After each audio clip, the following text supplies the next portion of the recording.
Welcome to the Threshold. This is the second of 2 episodes, the second half of a longer journey through 12 of the great imagined underworlds of the human world. If you have walked the first part with me already, then welcome back. If you are joining me for the first time tonight, you are no less welcome. Each of the underworlds we will visit stands on its own. Each is its own complete imagined kingdom. You do not need to have heard the first part to follow what unfolds in the second. But I want to say briefly, before we begin, what these 2 episodes together are doing, so that what we walk through tonight has its proper context. The shape of an underworld is the deepest possible window into what a culture believed about death itself, about whether the universe is just or arbitrary, about whether what you did in life matters to what happens after, about whether the dead are punished or rewarded or simply received, about whether someone is on the other side of the threshold waiting for you, and what kind of someone they are. Across these 2 episodes, 12 underworlds in total, ranging across 5,000 years and every inhabited continent, we are listening for what each of these imagined kingdoms is actually saying about the cultures that built them. The first part took us through the ancient Mediterranean and the cold northern world. The second part tonight takes us into the Eastern Hemisphere and across the Pacific into the Americas. 8 underworlds lie behind us in the first part of the journey. For anyone arriving fresh tonight, this is the briefest possible map of where we have already been. And for anyone returning, a moment to remember. We began in ancient Sumer, at the bolted 7 gates of Kanugi, where the dead drink dust and wear feathered garments forever, regardless of how they lived. We moved west and south to Canaan, to the great mouth of Mot, whose lips touch the ground and whose tongue reaches the stars. We followed the Nile to Egypt and walked the 12 hours of the Duat with the sun god in his boat, defending him through the long night against the chaos serpent. And at the end of that journey, we stood in the Hall of 2 Truths and watched the Green King weigh the heart against the feather. We crossed the Mediterranean to Greece and stood on the far bank of the Styx with the coin still warm between our lips, before the 2 thrones at the center of 5 rivers and 3 provinces. Then we traveled north into the green pasture at the roots of the Slavic world tree, where Veles sits on his golden throne in the swamp, ruling cattle and the dead together. Across the dark river of the Finnish Tuonela, in the boat poled by Tuoni's daughter, where the hostess offered a golden cup that, looked at carefully, contained not beer, but the slow forgetting of who you had been. Across the resounding bridge of Gyul into Hell's misty kingdom, where every piece of furniture in the cold hall is named for one of the ordinary ways of dying. And finally, to the bottom of the Arctic Sea, to the chamber where Sedna sits with her tangled hair and her broken hands, and where the shaman comes down to comb her hair so that the seal souls will return to the surface and the village above will eat again. That is where the first part ended, with the wounded goddess at the bottom of the cold water and the patient work of acknowledgement that is the only thing that can soothe her. Tonight, we walk the rest of the way. Tonight, 4 kingdoms. We will begin in Japan, at the slope of a mountain where a great boulder seals the entrance to the underworld, and we will meet the goddess sealed behind it, who has been taking 1,000 lives every day from the upper world for a reason that goes back to the first death the cosmos ever experienced. Her story is one of the most quietly devastating in any mythology I know. Then we will travel west and south across Asia to follow the longest journey any single death god ever took in the human imagination. From ancient India, where he was the first being who ever died and walked the road no one had walked before, through Buddhist transmission across the breadth of Asia into imperial China, where he became one of 10 bureaucratic judges presiding over a vast administrative underworld of 10 courts and 18 specialized hells, each one calibrated to a specific kind of moral failure. Then we will cross the Pacific. We will enter the high valley of central Mexico, and we will walk the 4-year journey of the Aztec dead through 9 descending levels, past crashing mountains and obsidian paths, and rivers of arrows from every person who ever influenced you, to the fog of the deepest level, where the skeleton lord and his queen receive the dead without judgment and let them, slowly, dissolve into the same darkness as everyone else. And finally, we will end in the high Andes, with the death god whose original meaning the Spanish colonizers tried to erase by force, who became identified with the Christian devil through 5 centuries of imperial religious authority, and who survived anyway, in the dance of the miners and the offerings still left at the openings of caves, and the small cigarettes still placed in the clay mouth of his colonial era figure in the deepest part of the silver mines of Bolivia. 4 kingdoms: the Japanese, the Hindu and Chinese, the Aztec, and the Andean. And by the end of tonight, the full journey, all 12 kingdoms across both episodes, will be complete. Let your breathing slow, let your weight settle, let the room around you grow soft, let the day release. The night has you. And tonight, for the second time, the night is a kingdom, several kingdoms, with their gates standing open and their guardians waiting, and their rulers in the deep middle of each one, sitting on thrones that have been held for a very long time. We pick up where we left off, out of the cold Arctic Sea where Sedna sits with her tangled hair, and across the long northern Pacific, past the Aleutian Chain, past the Bering Strait, west and south across the open ocean, toward a chain of islands where a different goddess sits in the dark behind a sealed pass, waiting, as she has been waiting for as long as the world has had cosmos to count, for the husband who failed her and could not come back.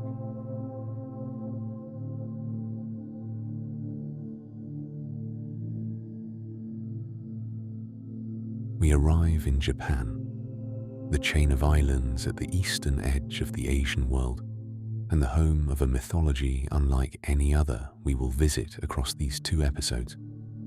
A mythology that does not concern itself primarily with judgment or with reward, but with a single foundational truth: that pollution once incurred is real, and that the boundary between what is clean and what has been touched by death is one of the most important boundaries in the world. The Japanese underworld is called Yomi, or, in its longer name, Yomi no Kuni, the land of Yomi. It is one of the oldest realms imagined in the Japanese tradition, recorded in the Kojiki, Japan's oldest surviving chronicle, compiled in 712 CE from oral traditions that were already ancient by then. The Kojiki tells us how the islands of Japan were made, how the gods came into being, how the first death entered the world, and where the dead now live. beneath the earth, in a land of decay and pollution, presided over by a goddess who was once one of the two creators of the world and who is now the queen of everything that ends in it. Her name is Izanami, and her story is one of the most quietly devastating in any mythology I know. In the beginning, the Kojiki tells us, the world was chaos, a vast, formless ocean, the texts say, drifting like oil on water, like jellyfish moving aimlessly through the dark. There was no land, there was no shape. The earliest gods came into being in the high heaven of Takamagahara, the realm of the upper deities, and they looked down at the formless world below and decided that something needed to be done. They called for two of the youngest gods, a brother and sister, a husband and wife. For in the deep Japanese mythology, as in the deep Egyptian one, the paired creator figures were often siblings, the doubling of one essence into two for the purposes of generation. Izanagi and Izanami, he who invites and she who invites, the two who would, together, give the world its shape.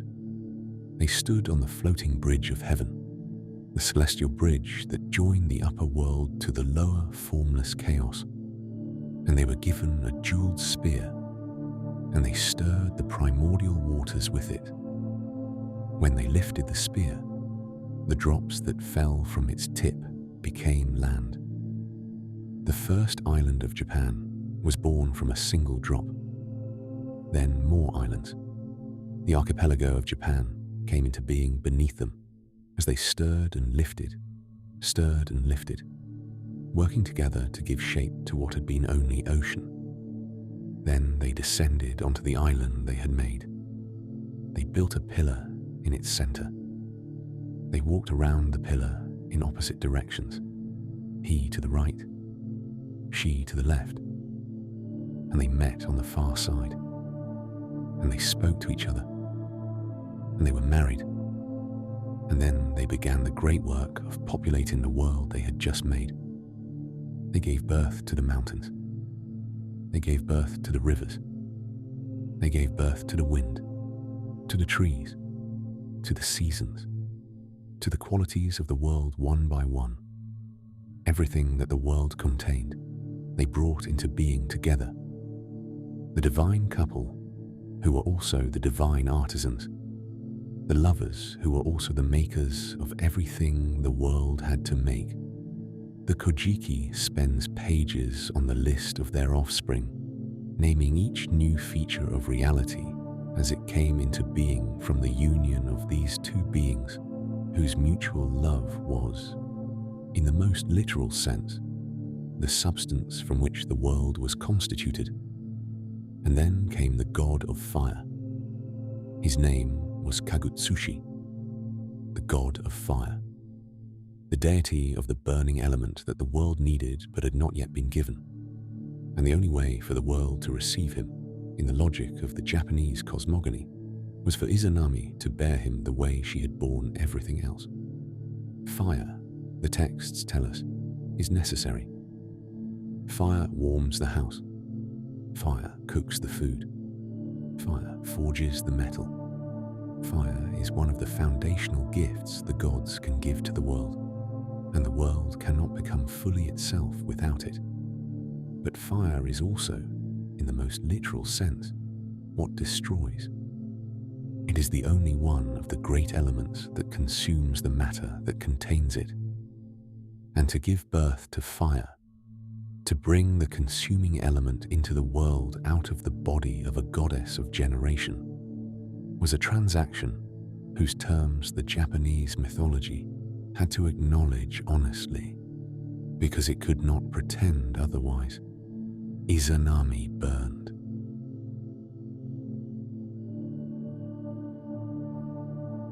The fire god, being born, consumed her from inside.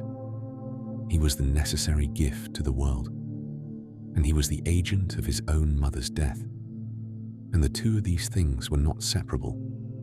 The same fire that humanity would warm itself by, that would forge the bronze, that would cook every meal Japan has eaten for 3,000 years.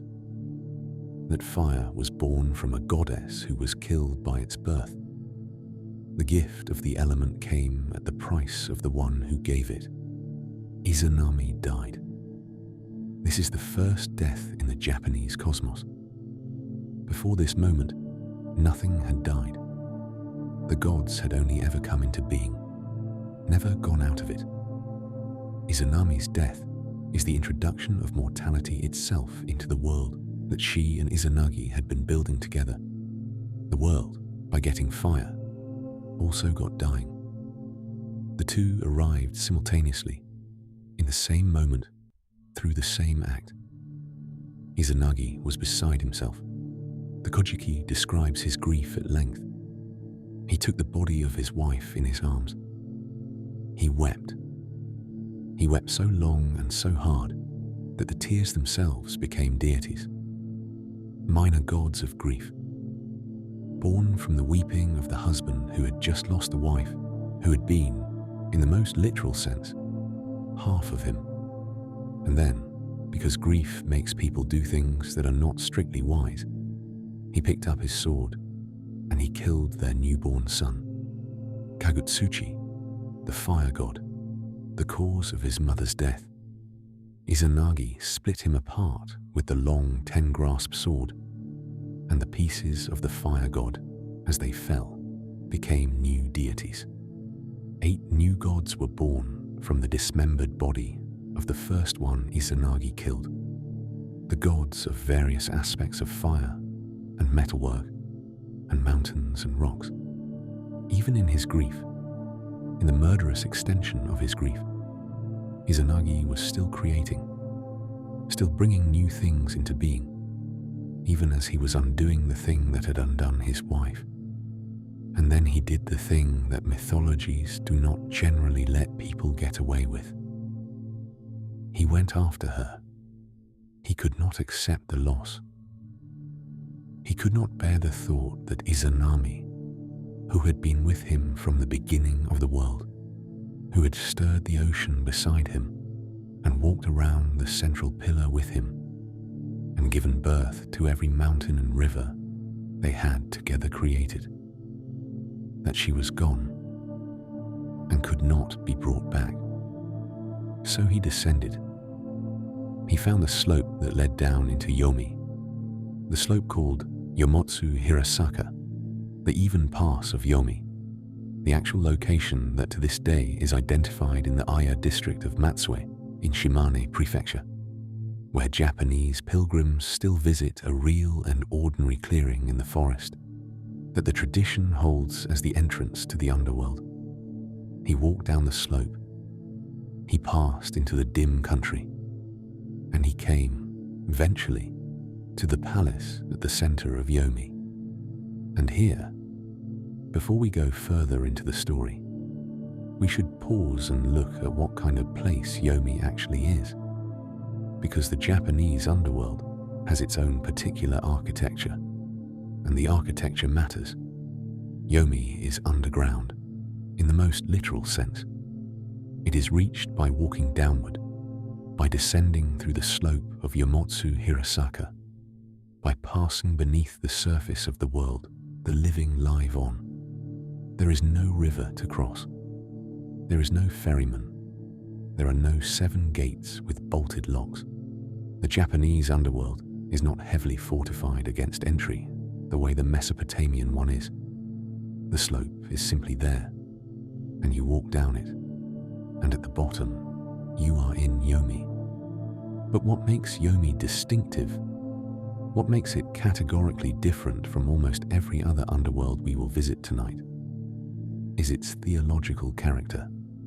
Yomi is not primarily a place of judgment. It is not a place of punishment. It is a place of pollution.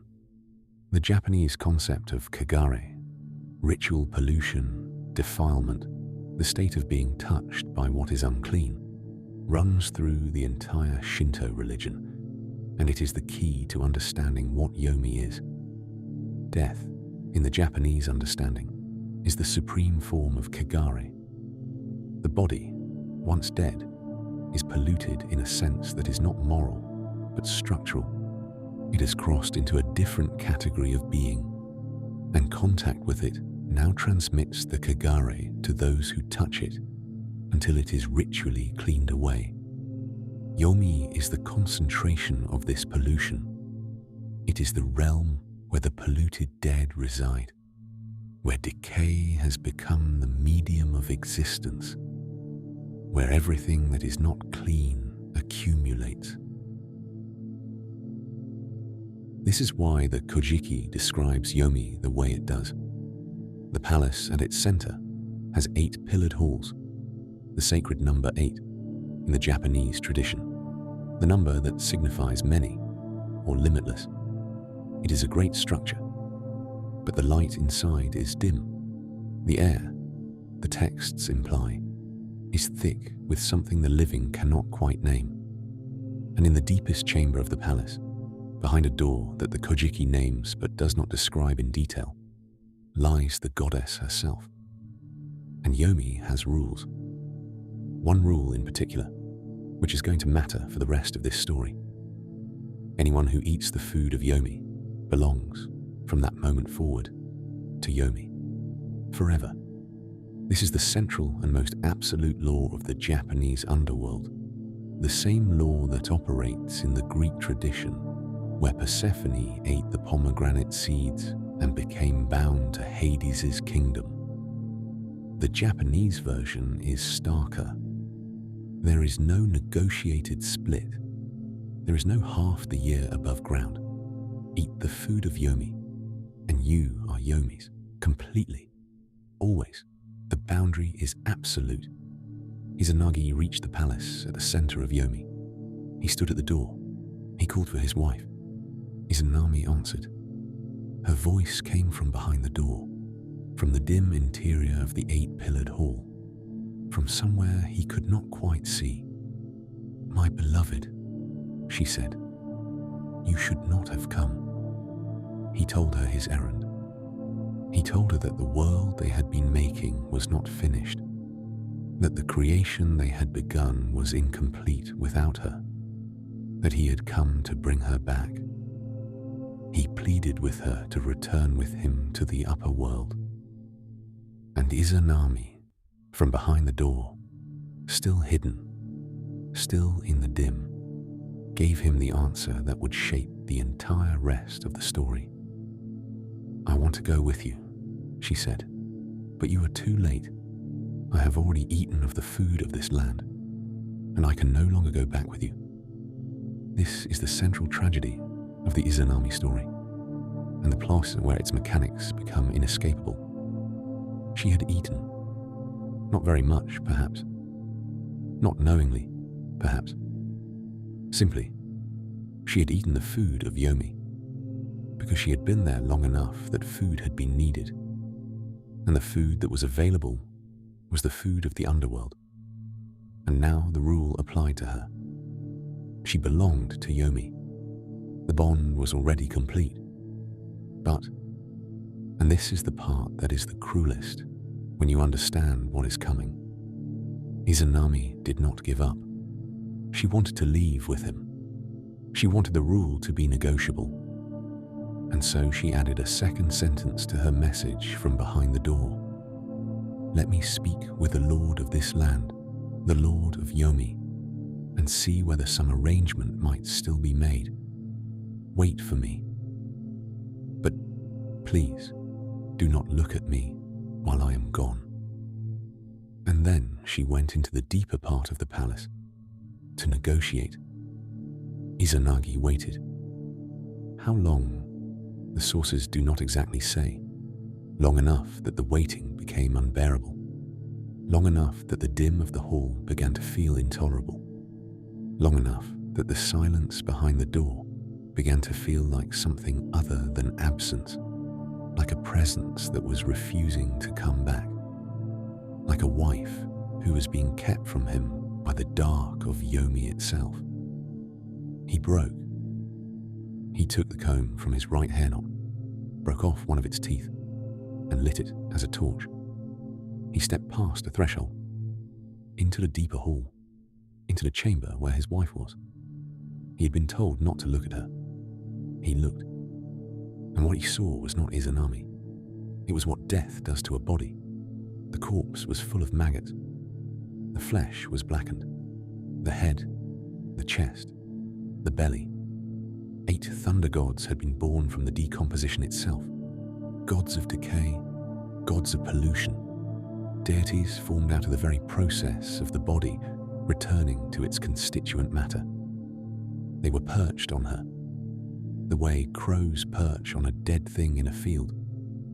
The most beautiful goddess in the Japanese cosmos. The wife who had built the world with him. The lover whose every act of creation had been an act of life.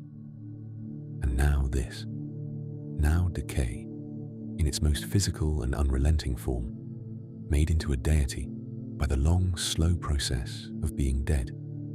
Izanagi ran. And Izanami woke. This is the detail that often gets glossed over, but matters enormously. She was not awake. In the moment Izanagi looked at her, she was in the state that the dead are in. Dim, half-present, surrendered to the process of decomposition that was making her into the Queen of Yomi. The torch woke her. The light that was not supposed to fall on her fell on her. And what she saw, in the moment of waking, was her husband running from the sight of what death had done to her, turning his back, lifting the torch, fleeing in horror from the body she had not chosen to have. The shame, the texts tell us, was unbearable. The texts use a specific word for what she felt. Haji. The deep Japanese shame that is not merely embarrassment, but a structural violation of one's being. The sense that one has been seen in a state in which one was not permitted to be seen. And the shame became rage, and the rage became pursuit. Izanami sent the Yomotsu Shikome after him, the hags of Yomi, the ugly women of the underworld, the hideous female demons whose particular function in the Japanese mythology was to pursue. The sources differ on whether there was one of them or 8. The Nihon Shoki, the other great Japanese chronicle, specifies 8 ugly women. They came up the slope of Yomotsu Hirasaka at a speed that nothing living could match, hair streaming, mouths open, their hunger already half their reason for existing. Izanagi ran. He threw off his black vine headband as he ran, and where it landed, it grew into wild grapes. The hag stopped to eat. He kept running. He pulled the comb from his right hair knot, the same comb whose broken tooth had been the torch, and threw it behind him, and the comb sprouted into bamboo shoots, and the hag stopped to eat. He kept running, and behind the hags came worse. The 8 thunder gods born from Izanami's decomposing body, the deities of decay themselves, leading an army of 1,500 warriors of Yomi. The hags could be slowed by food. The army could not. Izanagi reached the slope of Yomotsu Hirasaka. He was almost out of Yomi. And at the foot of the slope, growing in the half-light at the boundary between the underworld and the upper world, was a peach tree. He pulled 3 peaches from it.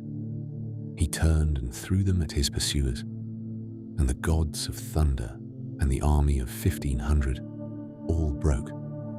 They fled back into the dark of Yomi. The peach, the simple, sweet fruit growing at the threshold, had a power over the underworld that none of the speed and strength of its pursuing forces could overcome. Izanagi thanked the 3 peaches. He gave them a divine name. He honored them as warriors who had stood with him in his moment of need. And the peach, from that day to this day, has been considered an evil-warding fruit in Japanese tradition. The protective power of the peach against malign supernatural forces, encoded in folk practice, in temple ritual, in the names of villages where peach orchards grow, has its origin in this single moment. 3 peaches thrown at the foot of Yomotsu Hirasaka by a god fleeing the underworld, where his dead wife had become something he could not bear to see. Izanami came last. She came alone now. The hags had been turned back by the grapes and the bamboo. The thunder gods and the army had been turned back by the peaches. There was no one left between her and her husband. She climbed the slope herself, and just as she reached the top, just as her hand reached for him over the edge of the pass, Izanagi found a boulder. The Kojiki describes it specifically. A boulder so large it would take 1,000 men to move. A stone of an impossible weight. A piece of the mountain itself broken loose. He set the boulder across the pass, and the seal closed. Yomi was sealed from the upper world.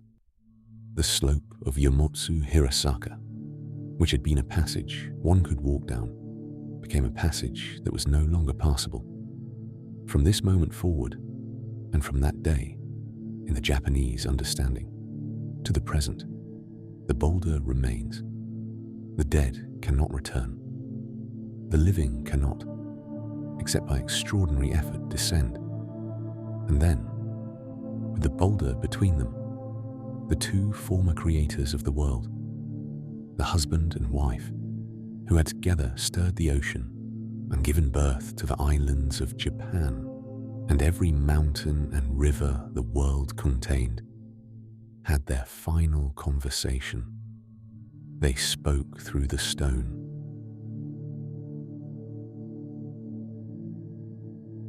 Izanami spoke first. Her voice, the texts tell us, came through the boulder as the voice of someone whose shame had hardened into something that would not bend back. "My love," she said, and the word she used was the word a wife uses for her husband, even now, even after what he had done. "If you treat me this way, I will kill 1,000 of your people every day. 1,000 every day." The threat is precise. It is not a threat of generalized damnation or of cosmic punishment. It is the specific number of people in the population of the Japan that was just being born, whom Izanami declared she would, from that moment forward, take every 24 hours, forever.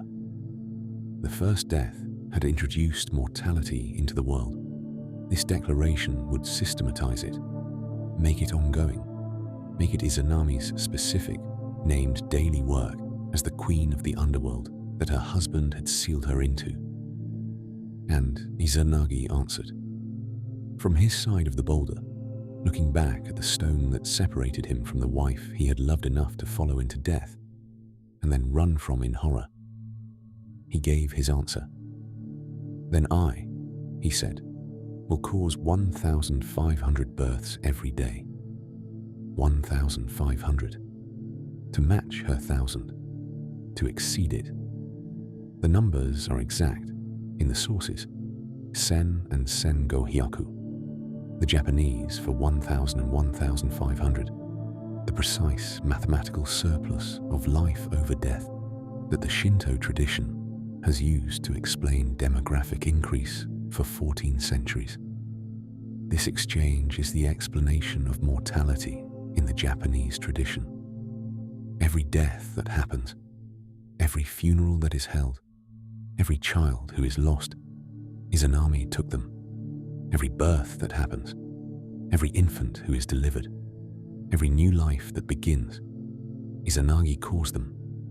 The eternal balance of death and life in the Japanese cosmos is the ongoing consequence of a marital rupture that occurred in mythical time, the daily counting out of an agreement that 2 former lovers reached across a boulder on the slope of Yomotsu Hirasaka after the wife had been failed by the husband who came to rescue her.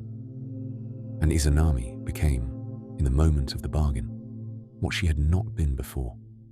She became Yomotsu Okami, the great deity of Yomi, the ruler, the queen of the underworld, the goddess of death itself, with a named daily quota of 1,000 human lives to take, performing her duties from her sealed chamber beneath the earth from that day forward until the end of the world.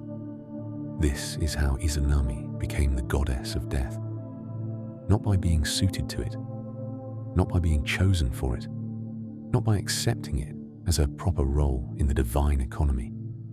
She became the goddess of death because she was wronged. The fire she gave birth to consumed her. She arrived in Yomi already injured, already owed something that death had taken without asking. The husband who came to rescue her looked at what death had done to her body and could not bear it. He ran. She, in her shame and rage, sent the Underworld's forces after him, and he sealed her in with a boulder.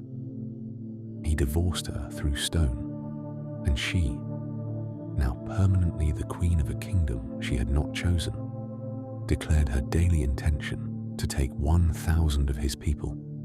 Her sovereignty is the sovereignty of the wronged. She rules from a position of grievance. The 1,000 deaths every day are not random. They are the ongoing expression of a specific original wound. The wife failed by the rescuer. The goddess seen in a state she had been promised would not be seen. The creator of the world transformed into its destroyer by an act of grief that did not know how to honor what grief was supposed to honor. And Yomi, ever after, has been her kingdom. The 8-pillared palace, the dim halls, the slope of Yomotsu Hirasaka, where the boulder still seals the passage. The food that binds anyone who eats it, all of it is hers. The Yomotsu Shikome serve her. The 8 thunder gods born from her body still inhabit it. The army of 1,500 warriors of Yomi obeys her commands. And every day, by the terms of the ancient bargain, she sends death to take 1,000 people from the upper world her husband still rules without her.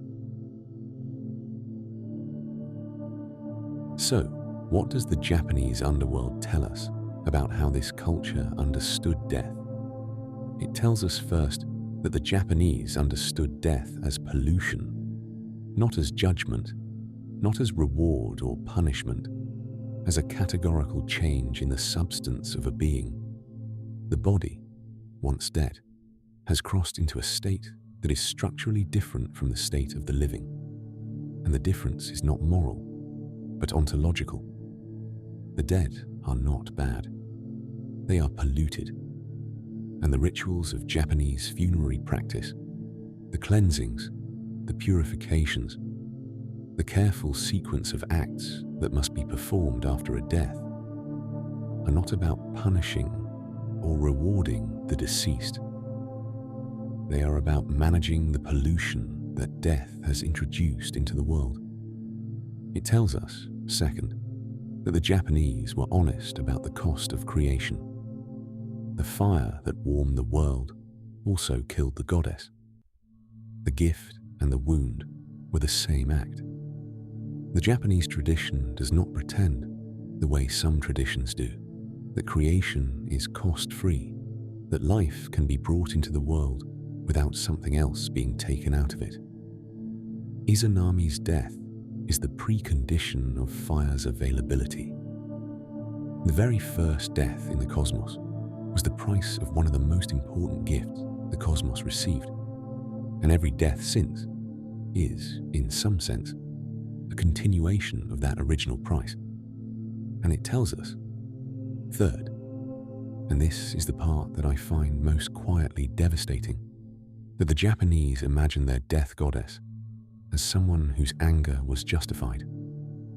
Like Sedna at the bottom of the Arctic Sea, Izanami was wronged. She did not choose Yomi. She was put there by an act of creation that killed her. She tried to come back.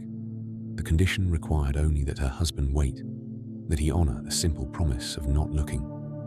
And he could not manage it. He looked. He ran. He sealed her in. And she, in her shame, in her rage, in the deep injury of being seen in a state she had asked not to be seen in, became the goddess who would, from that day on, take 1,000 of his people every single day. The Japanese, like the Inuit, did not invent a death goddess who was capricious or arbitrary. They invented a death goddess whose every daily act of taking was a continuation of an original injury. The grief at the heart of mortality, in the Japanese understanding, is a specific named grief. The grief of a wife who was failed by her husband when he came to rescue her, and who has been collecting the consequences of that failure ever since.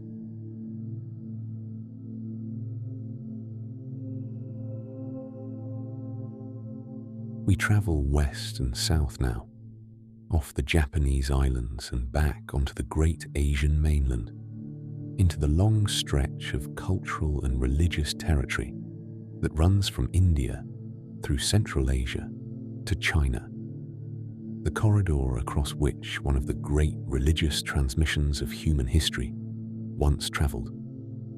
And we follow, in this chapter, the longest journey any single death god ever took in the human imagination.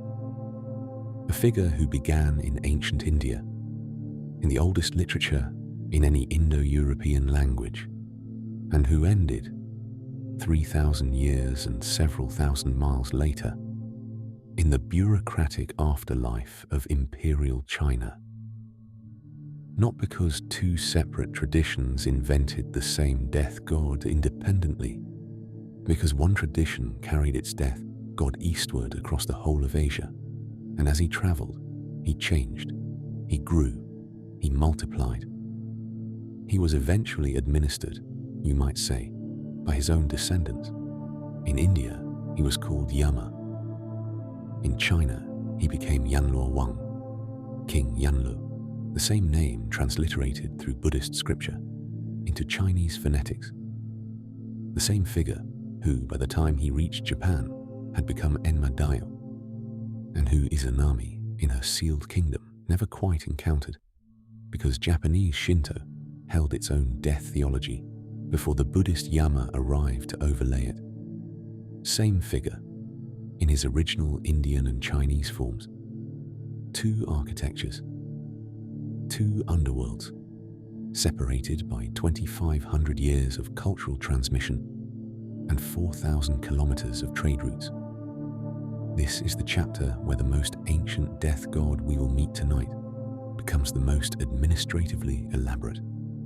Yama appears in the Rig Veda, the oldest surviving literature in any Indo-European language, composed in northern India somewhere between 1500 and 1200 BCE. He is older than Homer. He is older than the oldest Greek texts about Hades. He is, in fact, older than the Greek language itself in any form we can read. And he has one foundational distinction that no other death god in any tradition we have visited tonight shares. Yama was the first being who ever died. Sit with that for a moment, because it is a strange and extraordinary theological claim. Not a god who was appointed over death, not a god who ruled death by divine fiat from the beginning of the world. The Hindu tradition imagined a death god who had himself been the first to die, who came to govern the underworld, not by inheritance, not by lottery, not by exile, not by appointment, but by the simple priority of going first. He was a mortal being, or a being close to mortal, the son of the sun god Vivasvat and the goddess Saranyu.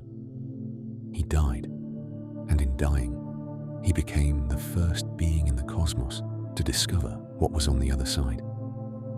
He walked the road no one had ever walked before. he found the realm that waited at its end.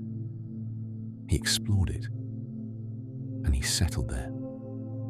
And by the time the next being died, Yama was already established in his new kingdom, ready to receive them, already the lord of the place, by the simple fact that he had been there longest. The Rig Veda preserves a remarkable hymn addressed to the dying. The hymn tells them, "Go forth along the ancient paths along which our fathers had passed before.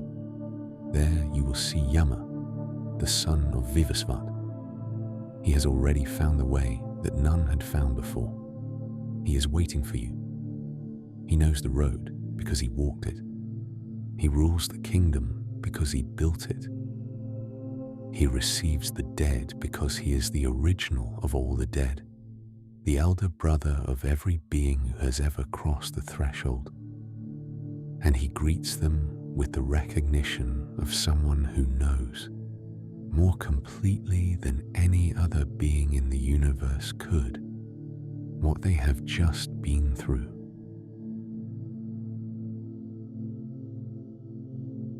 In the Hindu tradition, Yama's kingdom is called Yamaloka, the realm of Yama, sometimes also called Naraka, which in the broader Indian religious vocabulary became a general term for hell or punitive afterlife.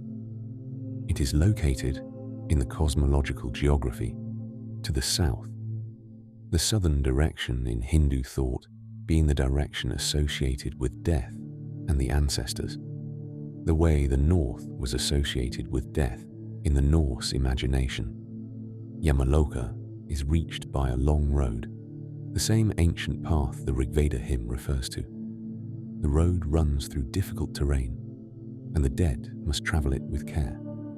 2 terrible dogs guard the road, the Sabalas, the spotted ones, with 4 eyes each, born from the celestial bitch, Sarama.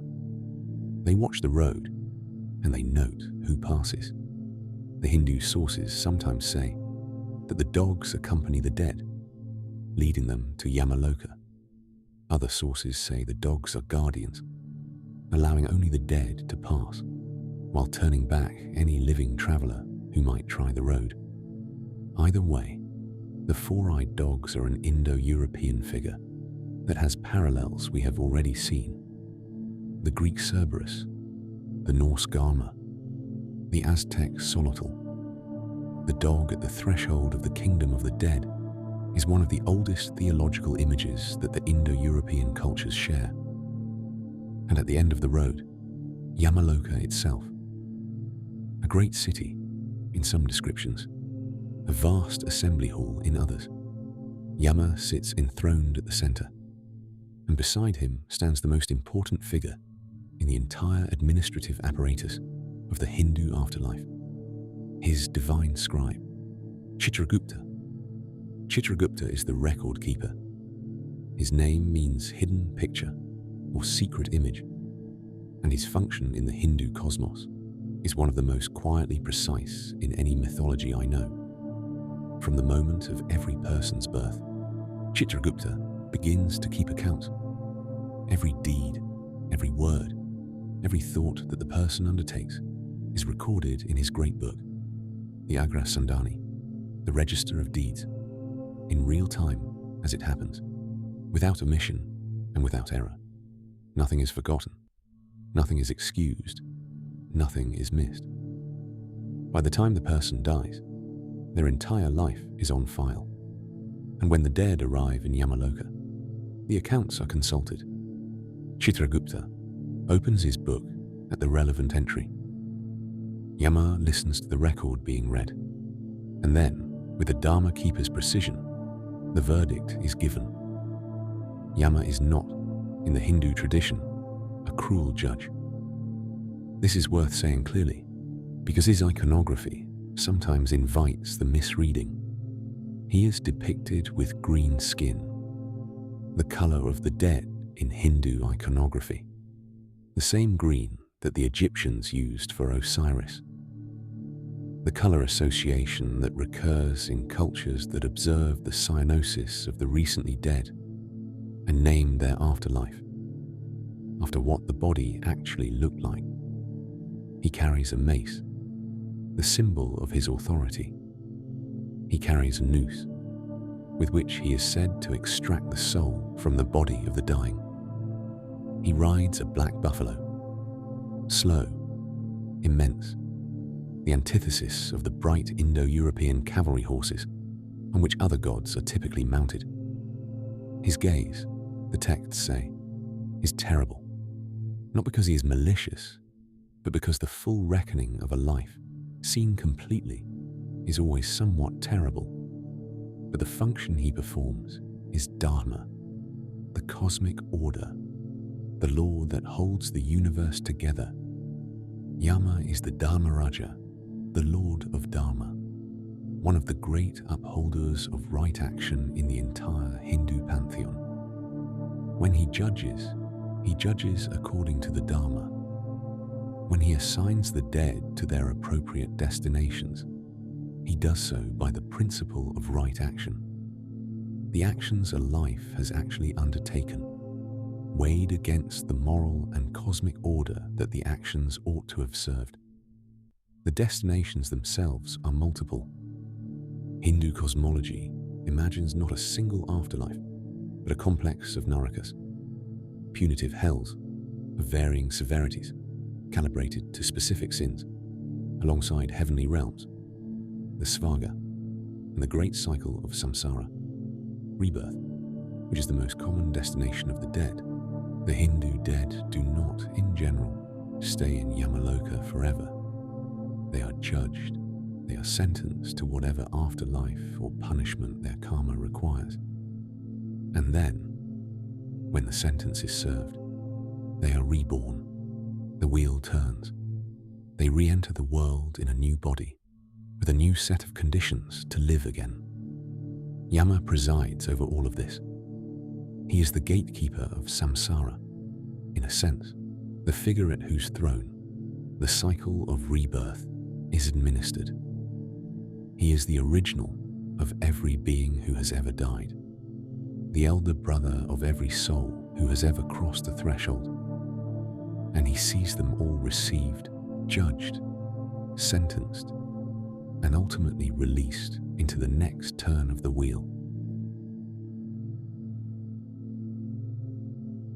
And then, somewhere around the 3rd or 4th century before the Common Era, Buddhism began to spread. This is one of the great cultural movements of human history, and it took centuries to complete. Buddhism, which had begun in northeastern India with the teachings of Siddhartha Gautama in the 5th century BCE, gradually moved outward into Central Asia along the trade routes, into China by the 1st century CE, into Korea and Japan and Vietnam over the centuries that followed.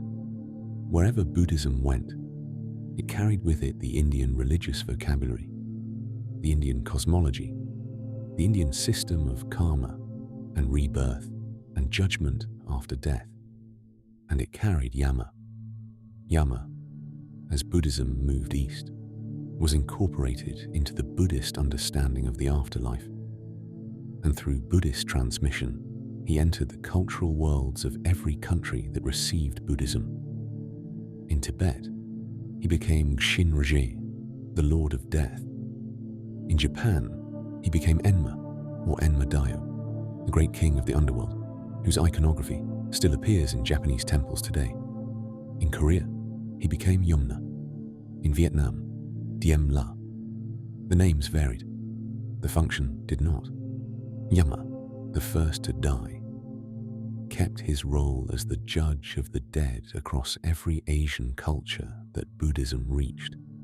But the most elaborate transformation, the one where Yama did not just survive his transplantation, but was reshaped into something architecturally new, happened in China. China, when Buddhism arrived, was not religiously empty. China had its own ancient traditions about the afterlife. The Yellow Springs, or Huangquan, the Yin realm, ancestor worship, the cult of Mount Tai, which presided over the realm of the dead. China had its own deeply established conviction that the cosmos is organized like an imperial bureaucracy, and that even the afterlife should be administered with proper institutional procedure. China had, by the time Buddhism arrived, already developed the most sophisticated civil administrative system in human history, with examinations and ranks and ministries, and a vast paper trail of imperial decisions documenting every detail of governance. And so, when Yama arrived in China, he found an underworld that was already partly organized, and that organization took him in, absorbed him, transformed him. By the Tang dynasty, between roughly 618 and 907 CE, the great synthesis was complete. Yama had become Yanluo Wang, King Yanluo, the supreme judge of the Chinese underworld. The name Yanluo is a phonetic transliteration of Yama through the Chinese characters. The sound preserved across the language barrier, even as the cultural meaning was rebuilt. He kept his green skin in many depictions. He kept his function as the judge of the dead. He kept his red-robed magistrate's appearance and his stern bearing. But he was no longer alone. This is the central architectural fact of the Chinese underworld, and the one that distinguishes it most sharply from the Hindu original. In China, one Yama was not enough.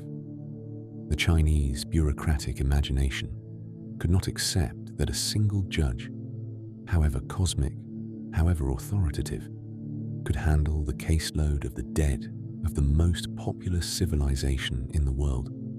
And so Chinese theologians did what any imperial administrative system would do when faced with an overwhelming workload. They multiplied the judges. They created 10 Yama kings, each presiding over one of 10 courts. Each court specialized in a particular category of judgment.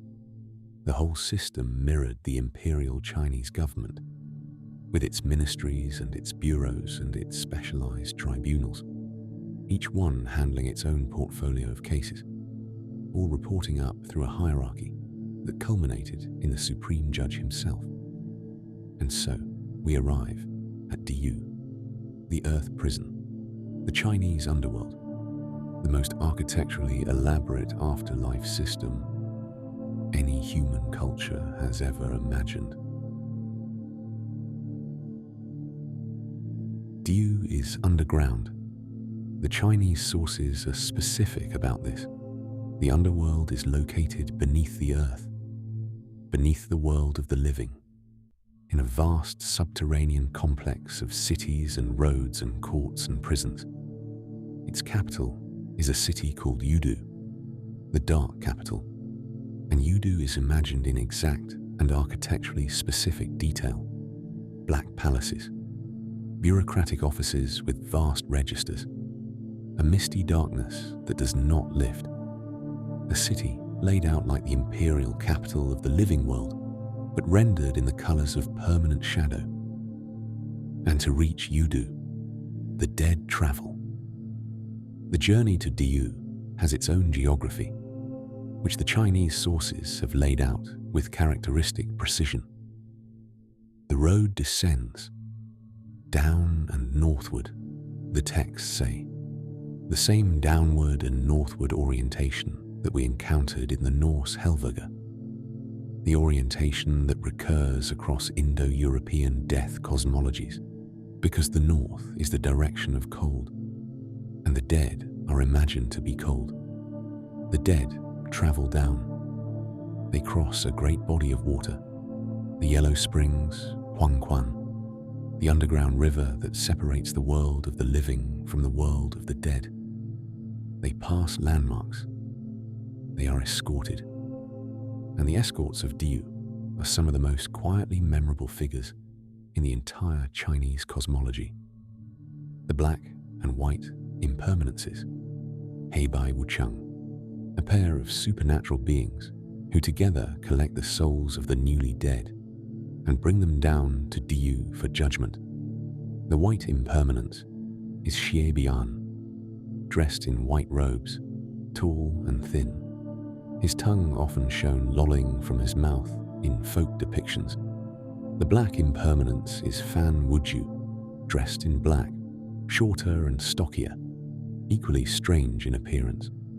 The two work as a pair. One represents Yang, one represents Yin. Together they cover all possible cases. They carry shackles and tablets. They appear at the side of the dying, sometimes. Folk stories tell of people who saw them just before death, recognized what they were, and understood that their time had come.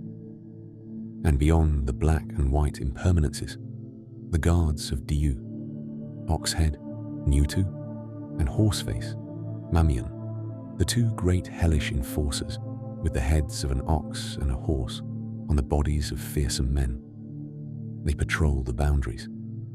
They apprehend any souls who try to escape.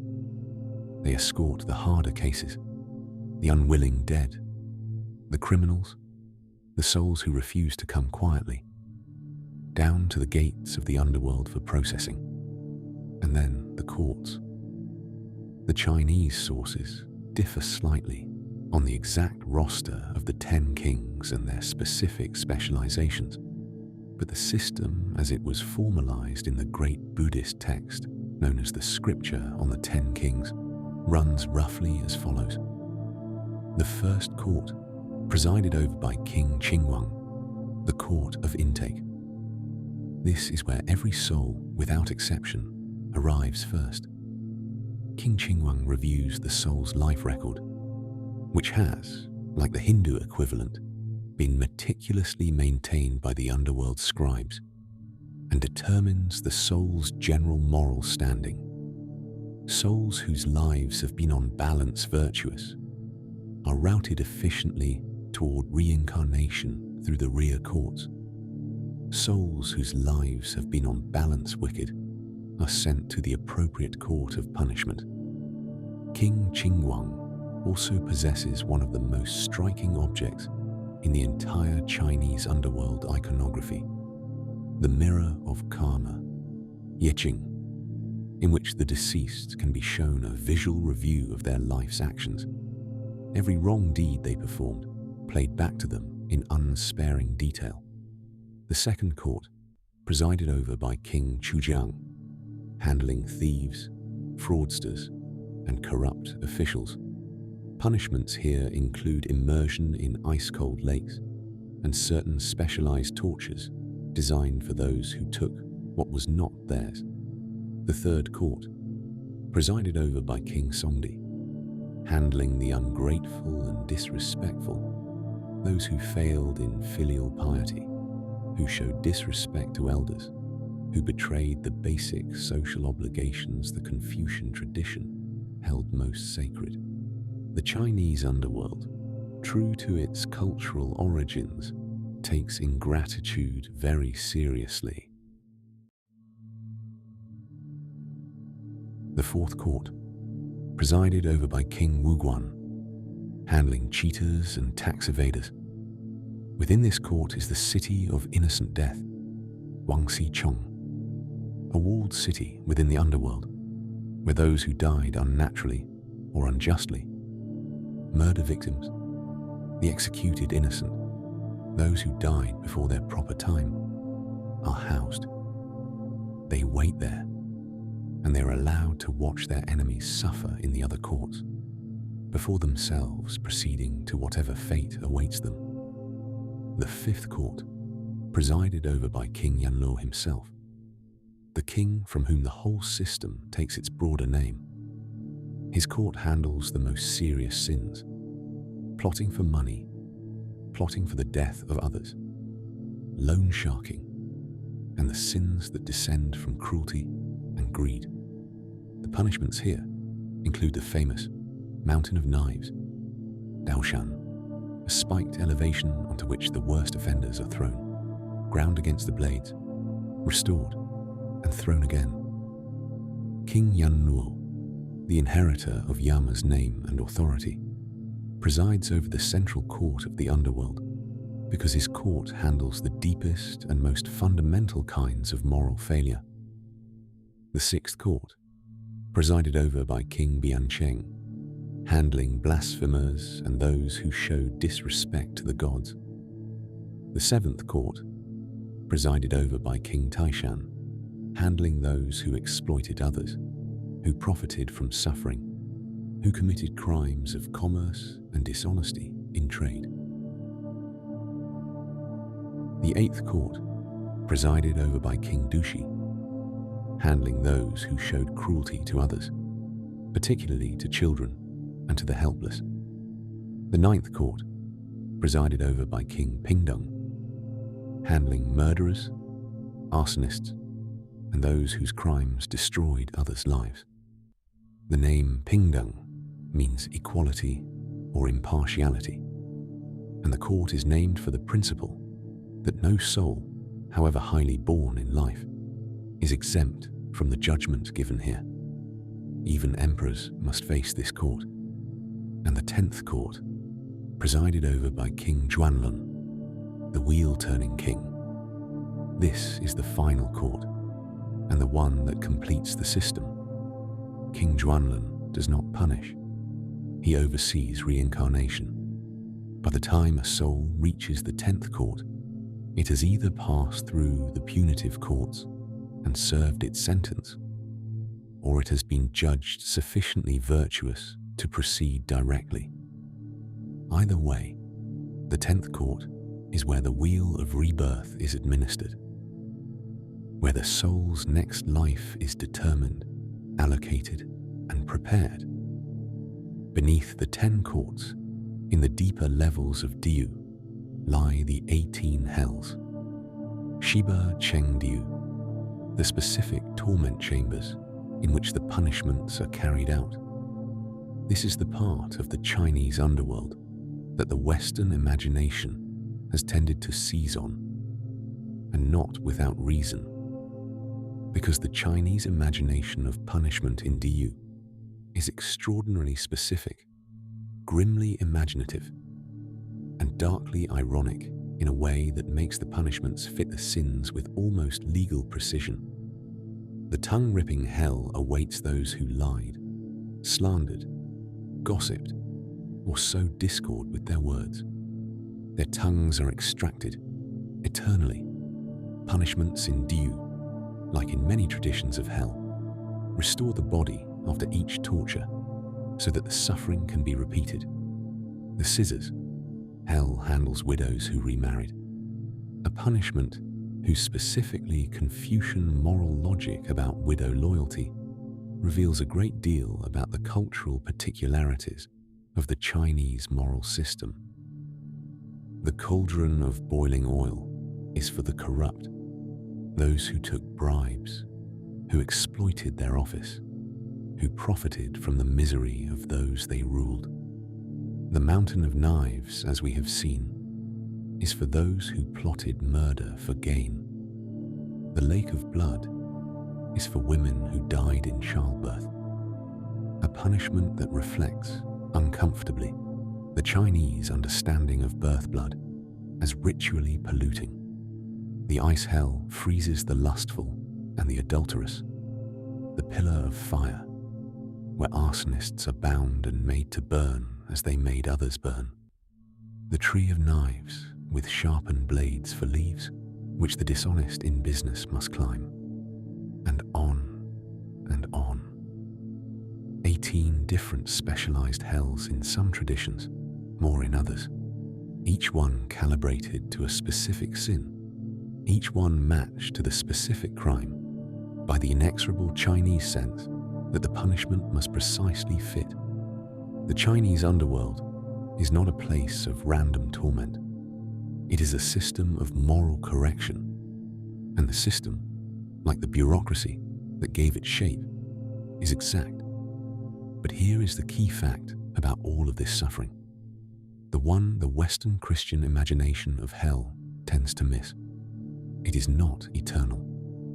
The Chinese dead do not suffer in Dayu forever. They suffer for as long as their karmic debt requires. Months, years, centuries, depending on the severity of the offense. And then the sentence is served. The soul, having completed its punishment, is permitted to proceed to the 10th court for reincarnation. The Chinese underworld is purgatorial, not damning. It is a place of moral correction, not eternal damnation. Even the worst souls, the ones whose offenses are so grave they may spend thousands of years in the worst hells, will eventually be released, will eventually drink Mengpo's soup, will eventually be reborn. The wheel turns, the soul moves on, and the exit from Diyu, when the soul finally reaches it, is one of the most quietly beautiful pieces of geography in the entire Chinese afterlife. 3 landmarks in sequence. The first is the home viewing pavilion, Wangxiang Tai, a high tower in the underworld, accessible to souls who are approaching the end of their stay. From the platform at the top of the pavilion, the soul can look back across the realm of the living and see, one last time, the family it left behind, the children growing without it, the spouse remarrying or grieving, the house in the village where it once lived, the fields it once worked. The Chinese tradition allows this single final viewing, the last sight of the world the soul is about to leave forever, before the journey continues. The pavilion is a place of weeping, the sources say. Souls who reach it often refuse to leave it. Some try to stay, to keep watching their loved ones forever. But the pavilion is not a destination. It is a vista, a moment, a single permitted glance. And then the soul must move on. The second landmark is the Naihe Bridge, the bridge of helplessness. The bridge crosses the Wangchuan, the river of forgetfulness. And beneath the bridge is the pool of defiled blood, where the worst souls fall and suffer. The bridge is narrow. It is treacherous. It is not easy to cross. The dead who reach it are those who have completed whatever they needed to complete in Diyu, and they must now make the final passage. And the third landmark is Meng Po, Granny Meng. She sits at the far end of the bridge, beside a great cauldron, the way the Queen Tuonatar sat beside her golden cup on the Finnish island of Tuonela. The image is the same. The way the dog at the gate is the same image across Indo-European cultures. The way the river of the dead is the same image. The hostess at the end of the journey, offering the cup. Mengpo's cup contains soup, not beer, like Tuonatar's. Soup, Mengpo Tang, the soup of forgetting. She brews it herself, from herbs she gathers along the riverbank. Every soul that crosses the bridge must drink.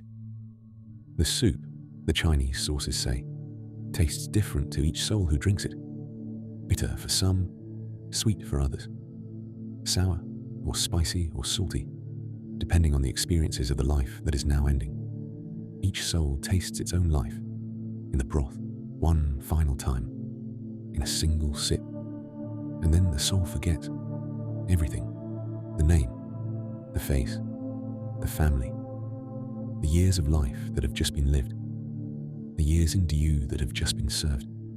All of it peeled away, the way the Finnish dead lost their memories to Tuonatar's cup. The Chinese ending is the same as the Finnish ending. The cup is offered. The soul drinks. The soul forgets. And then, refreshed, emptied, cleared of every memory of what came before, the soul is reborn. The wheel turns. A new life begins. And in the center of all of this, at the fifth court, at the heart of the great judicial system, on a throne, in the deepest chamber of his palace, in Yudu, sits Yanlo Wang himself, the descendant of Yama, the one who carried the name and the function and the green skin across Asia and survived the transit, even as he was reshaped by the journey. He is depicted with a scowling red face, bulging eyes, a long beard, and the formal judicial robes of a Chinese magistrate. He holds the Karma mirror, the same mirror used in the first court for intake, and he uses it to review the lives of the souls who come before him.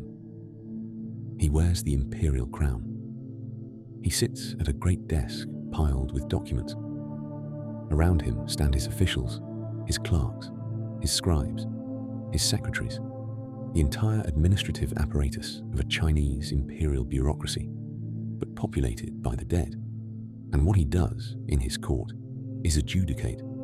He hears cases, he examines records, he weighs evidence, he issues sentences, he files paperwork. He is, and this is the part I find quietly extraordinary, a bureaucrat. The most powerful, the most cosmically authoritative, the most deeply feared bureaucrat in any mythology, but a bureaucrat nonetheless. The first being who ever died, the Indian pioneer who walked the road no one had walked before, has, by the time he reaches China, become a senior judge in an administrative system, supported by his clerks and his secretaries and his vast paper trail.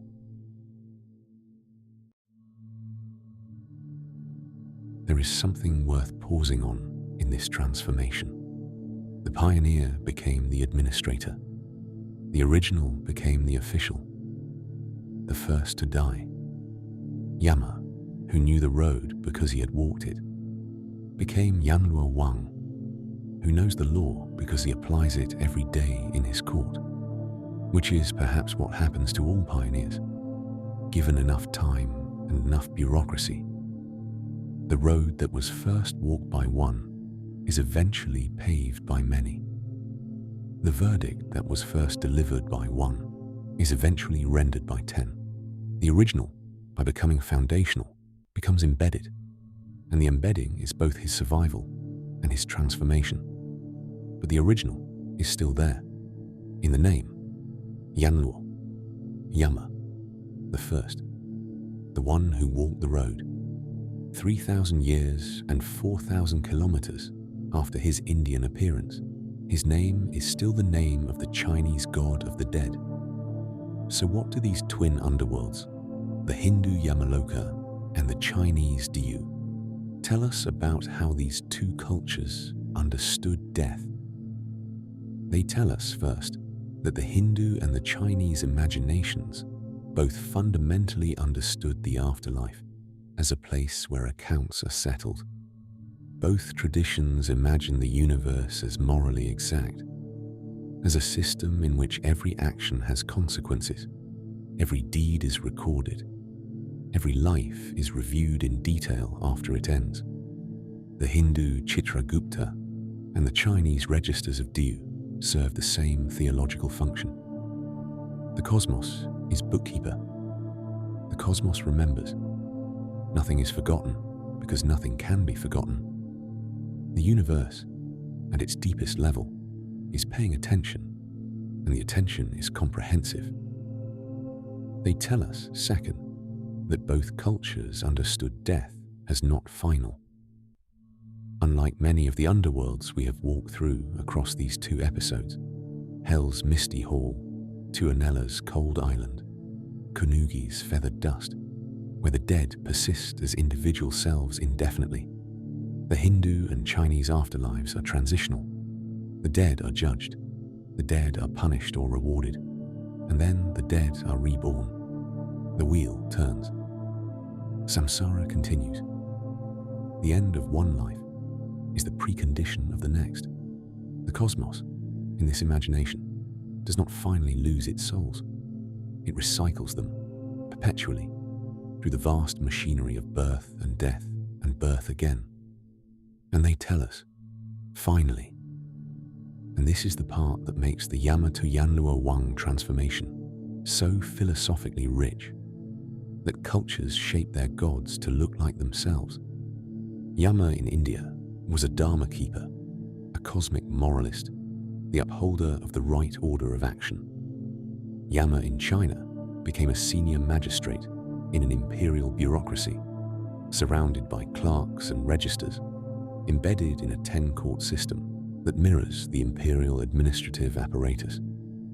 The same figure, the same name, the same function, but rendered in the institutional vocabulary of two profoundly different cultures.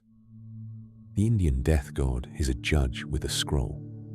The Chinese death god is a judge with a filing cabinet. Both are administering the same cosmic justice, but the way they administer it, the architecture of the courts, the apparatus of the staff, the procedure of the verdict reveals everything about the cultures that imagine them. Yama walked the road first. Yanhua Wang now runs the office that processes the dead who follow him. The figure has been continuous for 3,500 years.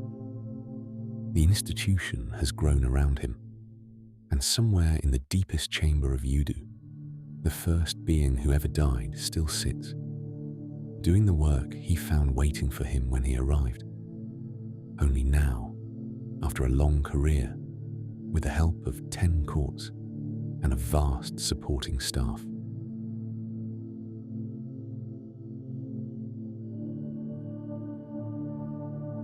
We travel west now, across the entire Pacific, across the entire span of the Asian and the American continents, into a world that the great traditions of Asia and Europe had not yet encountered when its theology was developed. The Mesoamerican world, the basin of Mexico, the high valley between the volcanoes where the great city of Tenochtitlan rose on its lake in the centuries before the Spanish arrived.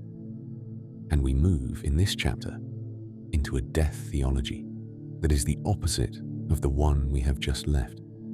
The Chinese underworld we have just walked through was a vast bureaucratic apparatus. 10 courts, 18 hells, specialized judges, calibrated punishments, the most architecturally elaborate moral accounting system any culture has ever imagined. The dead were judged in extraordinary detail. Every sin had its specific torment.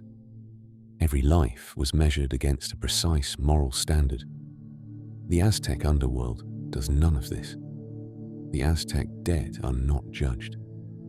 They are not weighed. They are not sorted by virtue or by vice. They are not punished for what they did in life, and they are not rewarded for it either. The Aztec underworld receives everyone equally, the warrior who died bravely, and the warrior who died as a coward, the priest who was pure, and the priest who was corrupt, the merchant who cheated his customers, and the merchant who dealt honestly with them.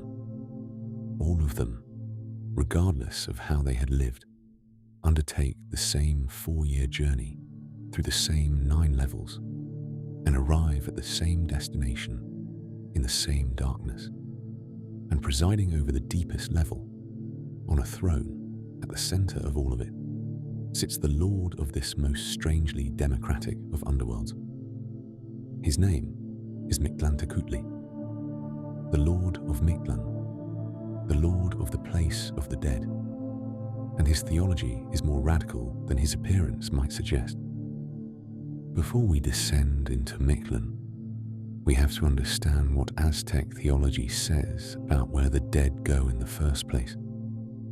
Because the Aztecs, like the Norse, and this is one of the great hidden symmetries of comparative mythology, sorted the dead by the manner of their death, not by the moral quality of their life.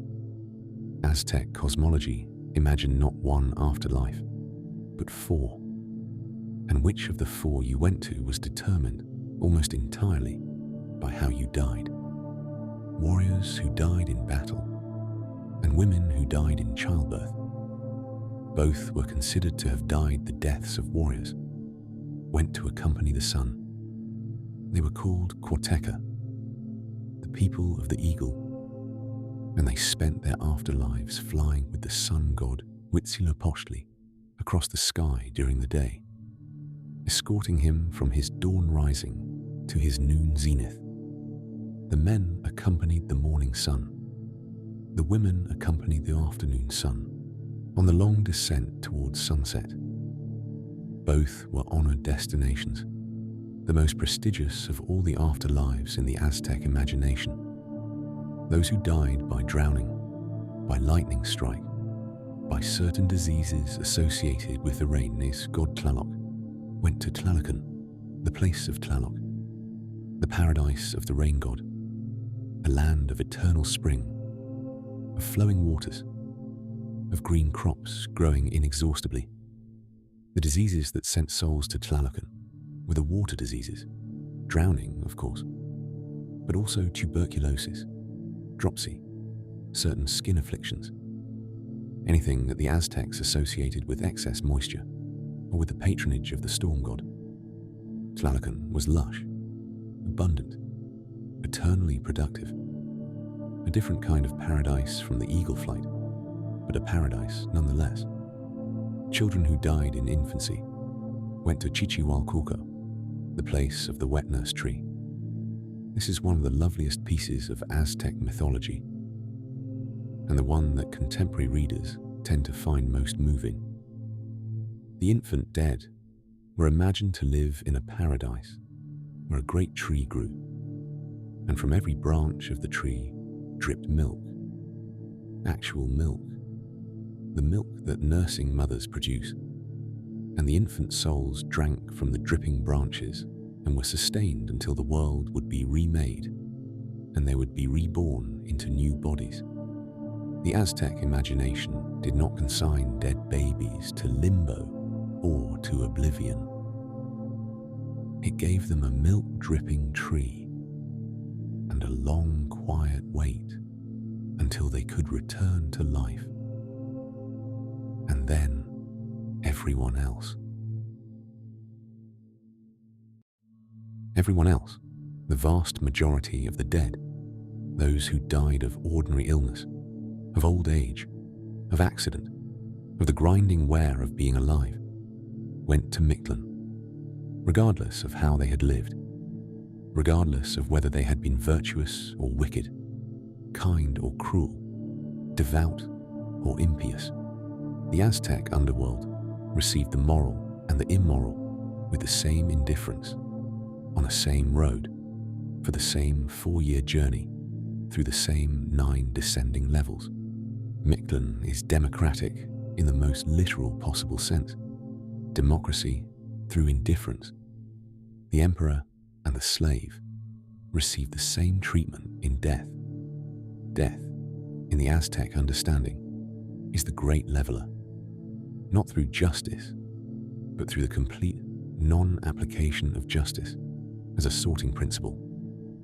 The road to Mictlan begins with a dog. We have walked beside this figure before, in our journey through the Psychopomps. Xolotl, the dog-headed god, the twin brother of Quetzalcoatl, the evening star deity whose particular function in the Aztec religious imagination was to lead the dead down through the 9 levels of the underworld toward the final destination at the bottom. Xolotl is, in the deepest sense, the guide dog of the Aztec afterlife, and the role he plays is one of the most architecturally specific in any underworld we will visit tonight. Every dead person who is bound for Mictlan needs a dog. Specifically, the Aztec sources are remarkable in their precision on this point. They need a Xoloitzcuintli, the hairless Mexican dog, the breed that is native to Mesoamerica, that the Aztecs had been keeping as a domestic animal for centuries before the Spanish arrived. And the dog must be of a specific color, not white.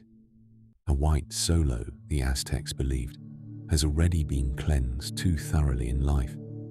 and would refuse to enter the dark water it must cross. Not black.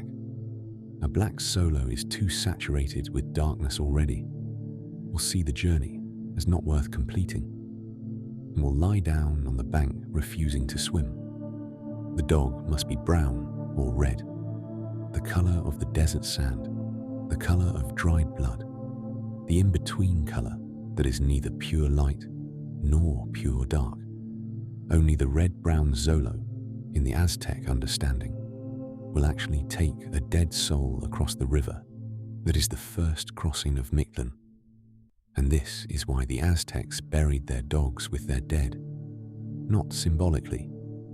Actually, the Mexican archaeological record contains the burials of hundreds, perhaps thousands, of Mictlantecuhtli skeletons interred alongside the bodies of their human owners, accompanying them in death the way they had accompanied them in life. The Aztecs imagined their afterlife as requiring the company of a dog. Without one, the dead could not begin the journey. Without one, the river at the first level could not be crossed. So the journey begins with the soul standing at the bank of the first river. The Zolo waits. The soul climbs onto the dog's back. The dog enters the water. They swim. They emerge on the far side. And the descent through the 9 levels begins. Let me walk you through the 9 levels of Mictlan, because the Aztec underworld is one of the most architecturally elaborate in any mythology, and the levels themselves are calibrated to a precision that almost no other underworld matches. The first level is called Itzcuintlan, the place of dogs, and also Chiconahuapan, the 9 waters. This is the river crossing we have just begun. The river is dark, sometimes black, sometimes the deep red of dried blood, and the Zolo carries the soul across. On the far bank, the dog leaves the soul. The Zolo cannot accompany the dead beyond this point. The dog has done its work. The soul is now alone. The second level is Tepectli Monamictlan, the place where mountains crash together. The texts are specific about the architecture. 2 great mountains stand opposite each other across a narrow pass, and they crash together at regular intervals, grinding against each other with a violence that crushes anything caught between them. The soul must time the crossing, must wait for the moment when the mountains are at their farthest apart, and then run, hoping to reach the far side before they slam closed again. The image is terrifying and entirely Aztec. The geological violence of the volcanic high valley where the Aztecs actually lived, projected into the underworld as a hazard the dead must navigate. The third level is Ixtepetl, the obsidian mountain. A path winds up the side of a mountain made entirely of obsidian, the volcanic glass that the Aztecs prized for its sharpness, that they made into knives and arrowheads, and the blades of their war clubs. The dead must climb this mountain, and the rock cuts them as they climb. The obsidian shards rise from every surface. The soul's flesh, what remains of it, is opened by the climb. The dead arrive at the summit bleeding. The fourth level is Kehualoyan, the place of ice, the place of perpetual snow. After the obsidian comes the cold. The dead walk through a vast region of permanent winter, snow falling without end, wind that cuts through whatever protection the soul might still have, ice underfoot that does not warm even when walked on. And as the dead walk through this cold, the texts tell us they relive their worst memories. The frozen wind carries memory back to them. The moments of greatest shame, the moments of greatest grief, the things they did wrong in life, and have been carrying ever since. Shehualoyan is not punishment, exactly. It is the cold air making memory clearer. The dead are made to remember everything they would most have wished to forget. The fifth level is Mictlantecuhtli, the place of flying banners, where the wind blows so violently that the souls themselves are sometimes lifted into the air and carried, helpless, by gusts they cannot resist. The wind tears at them. The banners, the great cloth banners that the Aztec sources describe as flying over this region, snap and crack with the gusts. The dead struggle forward against weather they cannot fight. The sixth level is Itzahikayan, the place of obsidian wind. The wind that has been blowing through the fifth level becomes, in the sixth, a wind that carries obsidian shards. The volcanic glass we encountered in the third level, the rock the dead climbed and were cut by, now rides on the wind in fragments and cuts the souls who are walking through this region. The obsidian wind cuts flesh. The texts say, there is no shelter. And here, in the sixth level, lives one of the underworld's minor gods, Mictlantecuhtli, the god of the cold northern winds, whose particular dominion this region is. He is not the lord of Mictlan, but he is a being of significant power in the geography of the dead, and his territory is the wind that cuts. The seventh level is Temminaloyan, the place of arrows. Invisible hands shoot arrows at the dead as they walk through this region. The souls cannot see the archers. The arrows simply appear from every direction, striking the dead as they pass. And here is the detail that makes this level theologically remarkable in the Aztec imagination. Each arrow corresponds to a person who influenced a dead person in life. Every person who shaped the life of the deceased. A teacher, a lover, a parent, a friend, an enemy, a stranger who said something memorable, is represented by an arrow. The dead are pierced by everyone who ever shaped them. The journey through the seventh level is an enforced accounting of every influence the dead carried in their living life, in the form of arrows that strike them as they pass.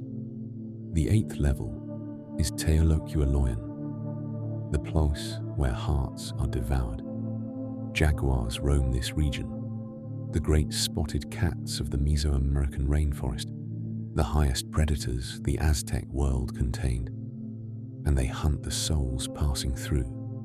And when they catch a soul, they eat its heart. Not the body, the heart specifically, which the Aztecs, like the Egyptians, understood as the seat of the self, the organ that carried what made the person who they were. The dead in Teolokhualoyan are decawed by the jaguars. What is left of them after the jaguar passes is no longer fully themselves. They are emptier. The ninth level is Chiconahualoyan, also called Izmictlan-Apochcaloca, the final Mictlan, the place of foggy smoke. This is the deepest level, the destination at the end of the 4 years. It is, the Aztec sources tell us, a place of fog, thick, low-lying mist that obscures everything, that the soul moves through without quite being able to see what lies ahead. And in the center of the fog, on his throne, sits the lord of all of it, Mictlantecuhtli, and beside him, his wife and co-ruler, Mictlantecuhtli. The journey through these 9 levels takes 4 years. This is one of the most distinctive features of the Aztec underworld, and one that has no real parallel in any other tradition we will visit tonight. The Aztec dead do not arrive at the destination immediately. They walk for 4 years through the obsidian path and the crashing mountains and the ice and the wind and the obsidian shards, and the arrows of every person who ever influenced them, and the jaguars that eat their hearts. Year after year, the dead are not at rest. They are on a journey, a slow, hazardous, multi-stage journey whose timeline matches the actual ritual calendar of Aztec mourning, which lasted exactly 4 years. And the living, on the surface, perform the funerary rituals for those 4 years. Every year, on the anniversary of the death, the family offers gifts and prayers and food. The Aztec mourning was not a single funeral, but a 4-year extended ritual, with offerings made at specific intervals, each offering corresponding to the level of Mictlan the dead person was presumed to be traversing at that moment. The living above ground tracked the journey below. The offerings helped the dead complete each stage. By the time the 4 years were complete, the soul was understood to have reached the 9th level, and the family's mourning rituals concluded with a final offering, marking the arrival of the deceased at Mictlantecuhtli's throne. This is profoundly different from the underworlds we have visited so far. The Greek dead arrive immediately. The Egyptian dead arrive in 12 hours. The Norse dead make a 9-night journey. The Chinese dead, depending on their case, may spend years in the courts of Diu. But the time is punitive, not journey time. Only the Aztec imagined the journey itself as a 4-year passage through specifically calibrated stages, each one corresponding to a specific phase of the mourning of the living above. The dead and the living are, in this imagination, synchronized. The grief above ground proceeds at exactly the same pace as the journey below it. When the family's mourning concludes, the soul's journey concludes. When the soul reaches Mictlantecuhtli, the family is no longer obligated to remember the dead person daily. The soul has arrived. The work is done. The proper grieving has been completed at exactly the proper pace. And so, at the end of the 4 years, the soul stands in the fog of the 9th level, and the Lord of Mictlan appears. He is described in the surviving Aztec iconography with a precision that is, even now, deeply unsettling to look at. Mictlantecuhtli is depicted as a skeleton, or in some depictions, as a human figure whose flesh has begun to fall away. Bones visible through the skin, the skull partially exposed, the body in the process of becoming a skeleton, even as it sits enthroned. His head is a skull. His eyes are stars. The Aztec sources are specific about this. The eye sockets of the skull containing not eyeballs, but star points. The lights of the night sky placed into the face of the death god. His hair is decorated with bones, fragments of the dead, woven into his hair the way other gods might wear feathers. Around his neck, he wears a collar of eyeballs, and the eyeballs are not closed. They look back at the viewer, watching, recording.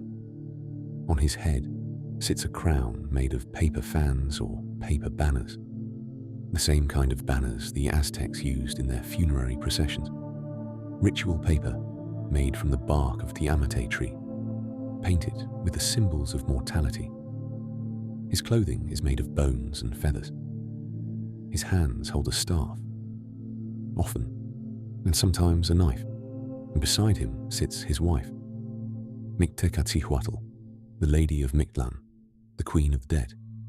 She is depicted with the same skull-faced iconography, the same exposed bones, the same star eyes and bone-decorated hair. She is, in some sense, his mirror. The female version of his form, ruling the underworld beside him as the queen who is also the co-administrator of the kingdom. This is significant. Mictlantecuhtli does not rule alone. He shares his throne with a queen, The way Hades shares his throne with Persephone, the way Ereshkigal eventually shared hers with Nergal. The Aztec underworld is not the kingdom of a single lord, but the joint dominion of a married pair. And Mictlantecuhtli's authority is, in the surviving sources, genuinely equal to her husband's. She is not subordinate. She receives the dead alongside him. She presides over their final dissolution as much as he does.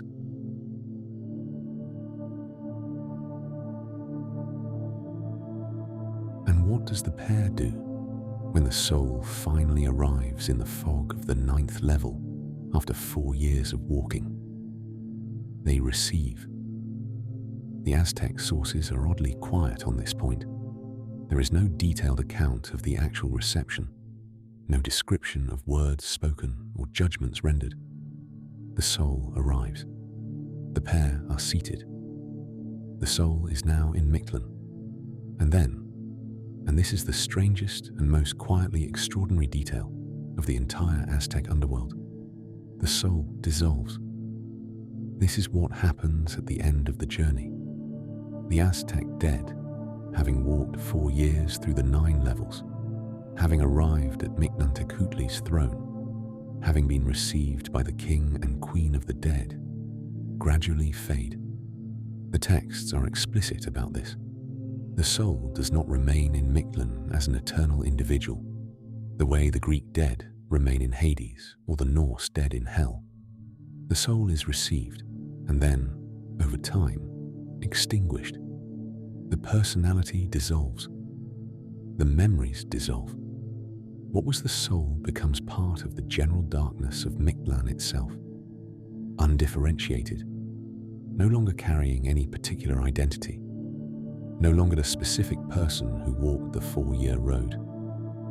This is theologically extraordinary, and I want to sit with it for a moment, because it is unlike almost any other underworld we will visit tonight. The Aztecs imagined death not as a destination, but as a dissolution. The journey through the 9 levels was, in a sense, the gradual undoing of the person. The river at the 1st level took something from them. The crashing mountains took something more.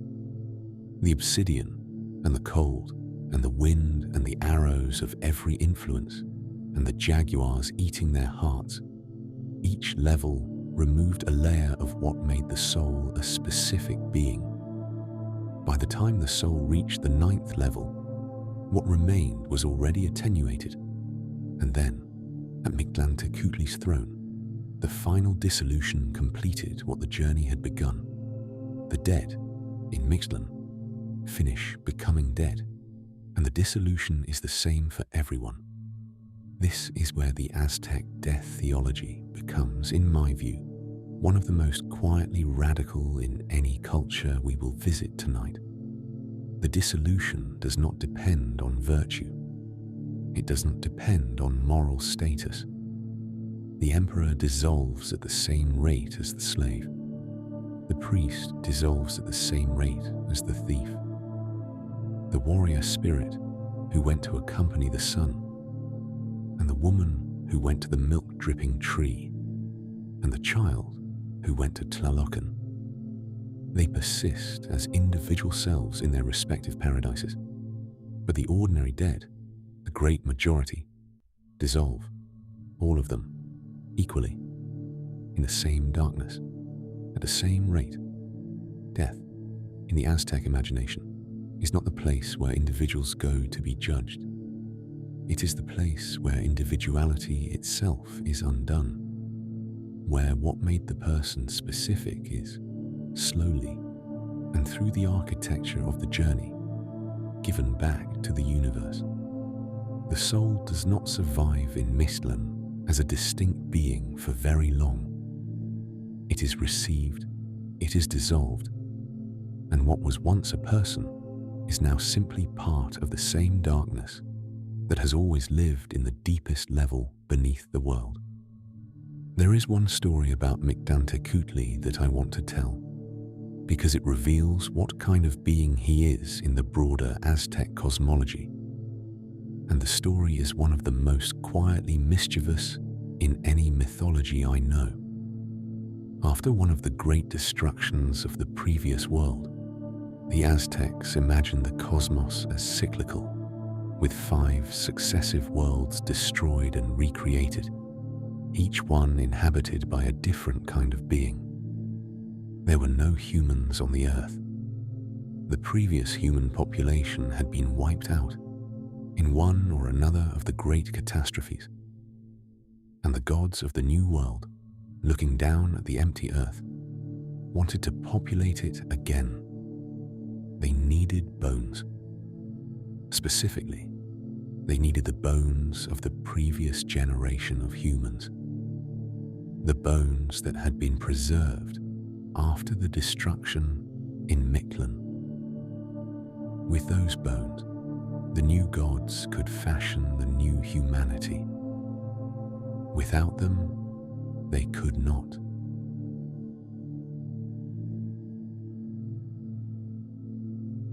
So Quetzalcoatl, the great feathered serpent god, the one who in this cycle takes responsibility for creating the new humanity, descended into Mictlan to retrieve the bones. He went with his twin, Solotl, the dog-headed psychopomp we have already met. The two of them passed through the 9 levels. Quetzalcoatl being a god, not subject to the ordinary perils of the journey, and they arrived at Mictlantecuhtli's throne in the deep fog. And Quetzalcoatl made his request. He needed the bones of the previous humanity, he said, so that the world could be repopulated. Mictlantecuhtli agreed. But, and here is where the story becomes characteristic, he set a condition. Quetzalcoatl could take the bones, but only if he could perform an impossible task. Blow a conch shell that had no holes in it and circle Mictlan 4 times while doing so. The conch shell could not produce sound. The task was designed to fail. Quetzalcoatl, who is one of the cleverest beings in the entire Aztec pantheon, called on the worms of the earth to drill holes in the shell. The bees flew inside, and the bees buzzed, and the conch shell produced its sound. Quetzalcoatl circled Mictlan 4 times, blowing the conch the whole way. Mictlantecuhtli, who had not expected this, was forced to honor the bargain. He gave Quetzalcoatl the bones. But, and the story does not let Quetzalcoatl simply win, Mictlantecuhtli also, at the last moment, frightened him. The Lord of the Underworld sent a final shock, a sudden noise, a vision, a flock of quoll rising from the ground that startled Quetzalcoatl as he was leaving. The bones fell. They scattered. They broke. By the time Quetzalcoatl gathered them up again, they were no longer whole. They were in fragments of different sizes, mixed together. And this is, in the Aztec understanding, why human beings come in different sizes, why some people are tall and some are short, why bodies vary. The fragments of the previous humanity that Quetzalcoatl carried out of Mictlan, broken and scattered by Mictlantecuhtli's parting prank, were the raw material from which the new humans were made, and the brokenness was already encoded into the material before the new beings were even shaped. The story tells us something about Mictlantecuhtli. He is not, in the Aztec imagination, a malicious being. He is not the cosmic enemy. He does not seek to destroy what the other gods make. But he is also not generous. He is not eager to release what he holds. He keeps what comes to him. And when he is forced by the cleverness of others to give something up, he does so, but with a parting trick, a final reminder that what comes out of Mictlan never comes out clean. Always something is broken in the leaving. So what does the Aztec underworld tell us about how this culture understood death? It tells us first that the Aztecs understood death as democratic in the most absolute possible sense. Not democratic by granting equal dignity to everyone, the way modern political democracy imagines equality. Democratic by granting equal indifference. The Aztec death. God does not look at the life that was lived. He does not weigh the heart. He does not consult a register. He receives whoever arrives, regardless of who they were when they died, and he dissolves them at the same rate as everyone else. The emperor and the slave reach the same darkness on the same timeline. Death, in this imagination, is the only force in the universe that truly makes no distinctions. And the Aztecs honored that fact in their theology by imagining a death god who deliberately did not. It tells us, second, that the Aztecs understood death as a journey rather than as a judgment. The 4-year passage through the 9 levels is not punitive. It is the structure of becoming fully dead. The dead do not arrive at Mictlan as the people they were in life. They arrive as something that the journey itself has progressively undone. By the time the soul reaches Mictlantecuhtli, much of what made the person specific has already been ground away by the obsidian and the cold and the wind and the arrows and the jaguars. The journey is the dying, extended across 4 years, broken into stages, with each stage taking back another layer of what the person was. And it tells us, finally, and this is the part I find most theologically extraordinary, that the Aztecs understood the living as participants in the journey of the dead. The 4-year mourning ritual above ground was not just commemoration, it was participation. The family's offerings at the anniversaries were genuinely understood to be helping the soul complete each stage of the journey. The living and the dead were synchronized, not metaphorically, but in the actual ritual calendar, with each year of the mourning corresponding to specific levels of Mictlan that the soul was traversing at that moment. Grief was not a feeling that the living endured privately.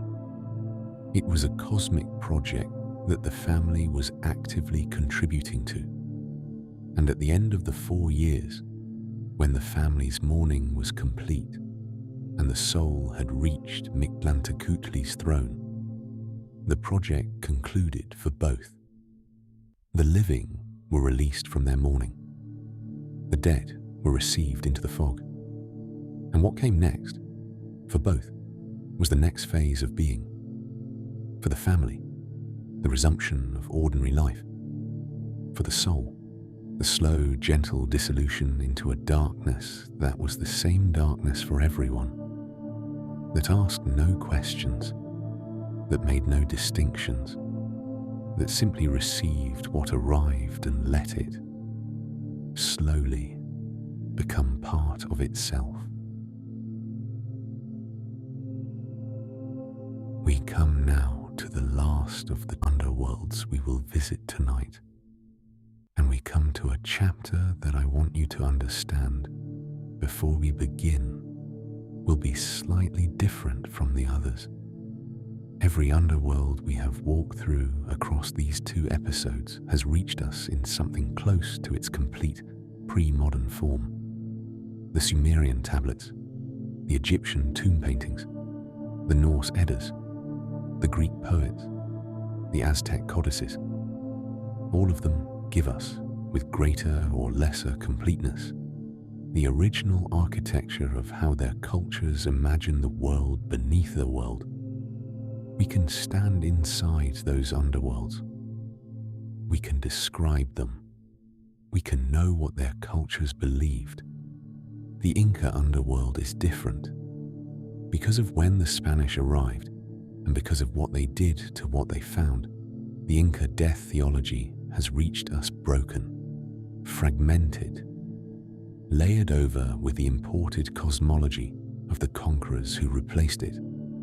The pre-colonial Inca imagination of the underworld is recoverable in pieces, from chronicle accounts, from archaeological evidence, from the linguistic traces in Quechua and Aymara, from the folk practices that survived underground for centuries. But it does not reach us whole. Some of what was there is simply gone, and some of what we think was there has been bent, deliberately and systematically, into a shape that served the religion of the people who replaced it. This is then also the chapter about what colonization does to a death god, about what happens when one civilization, having decided that another civilization's relationship with mortality is wrong, sets out to dismantle that relationship and replace it with its own, about what survives when the official theology is gone, and what survives only in the bodies of the dancers and the songs of the miners, and the small offerings still left at the openings of caves, and what survives only by hiding. His name is Supai, the lord of Ukhu Pacha, and his story is the story of a god who was not destroyed, but who was transformed by force into something he had never been, and who, against the longest odds, still survives. Before the Spanish arrived, the Inca imagined the cosmos as three worlds, stacked vertically, much like the Slavic three-realm cosmology we encountered in the first part of our journey, though arrived at entirely independently by a different culture on the opposite side of the planet. At the top, in the sky, in the bright air, in the realm of the sun and the moon and the stars, was Hanan Pacha, the upper world, the realm of the great deities of the Inca pantheon. Inti, the sun god, Mamakila, the moon goddess, Viracocha, the creator, the world of light, of celestial order, of the gods who governed from above. Its sacred animal was the condor, the great Andean bird whose wings span larger than any other flying creature in the Americas, who rides the thermals over the high mountains and can be seen from villages far below, moving against the brightness of the upper sky. In the middle, at the level of the Earth's surface, at the visible plane where the humans and the animals and the plants existed, was Ukhu Pacha, the present world, the here world, the realm where the Inca people lived their daily lives, where the corn grew and the llamas were herded, and the great mountain city of Cusco was built. Its sacred animal was the puma, the great mountain cat of the Andes, the predator of the middle world, the symbol of strength and authority, and the balance that Ukhu Pacha was understood to maintain between the realms above and below it. The very design of Cusco was laid out in the shape of a puma, with the great fortress of Sacsayhuaman forming the head, and at the bottom, beneath the surface of the earth, in the interior, in the hidden country that lay below the world the living walked on, was Ukhu Pacha, the inner world, the below world. The Quechua word Ukhu means inside or interior, and the name is significant because the Inca did not, like many cultures we have visited tonight, primarily imagine the underworld as a place where the dead went. They imagined it as the interior of the world itself, the hidden country beneath everything, the realm of the underground waters, the underground metals, the roots of the plants that grew upward into the visible world, and the realm of the dead. But the dead were just one of the things that lived in this hidden country. Ukhu Pacha contained much more. its sacred animal was the snake, the creature that lives in the cracks of the rocks, that moves between the world of the surface and the hidden world beneath, whose body itself is half buried in the ground at most moments of its life. The snake belongs to Ukhu Pacha because the snake is, in the Andean imagination, the visible part of the hidden world, the messenger that comes out into Ukhu Pacha, but always returns to the dark below. And the three Pachas were connected. This is the part of the Andean cosmology I find most beautiful, and the part that distinguishes it most sharply from the more clearly separated underworlds of other traditions. Between Hanan Pacha above and Ukhu Pacha in the middle, the connections were lightning and rainbows, the two visible phenomena that descend from the sky to the earth, the bridge of the upper realm reaching down into the visible world. Between Ukhu Pacha in the middle and Ukhu Pacha below, the connections were caves and springs, and this is the detail to hold on to, because it tells us so much about how the Inca imagined the relationship between the living world and the world beneath it. Every cave is a doorway into Ukhu Pacha. Every spring is a place where water rises from the hidden country into the visible one. The mountains themselves are understood, in Andean cosmology, to be partially inside Ukhu Pacha, their roots reaching down into the interior, their peaks rising into the sky toward Hanan Pacha. The mountains are the places where the three worlds touch each other, where the cosmic geometry intersects, which is why mountains in Andean religious practice are themselves sacred. They are not just tall landforms, they are the vertical structure of the cosmos made visible. And every cave mouth, every spring, every fissure in the rock from which water rises is a small place where Ukhu Pacha opens into the world above it. The Inca people, walking past such places, knew they would, often, leave small offerings, a chewed coca leaf, a few drops of chicha, a small stone arranged with intent. The offerings were not to ward off evil. They were payments to Ukhu Pacha for permission to live above it, for the agricultural blessings the realm sent up through the roots, for the water that rose from its springs.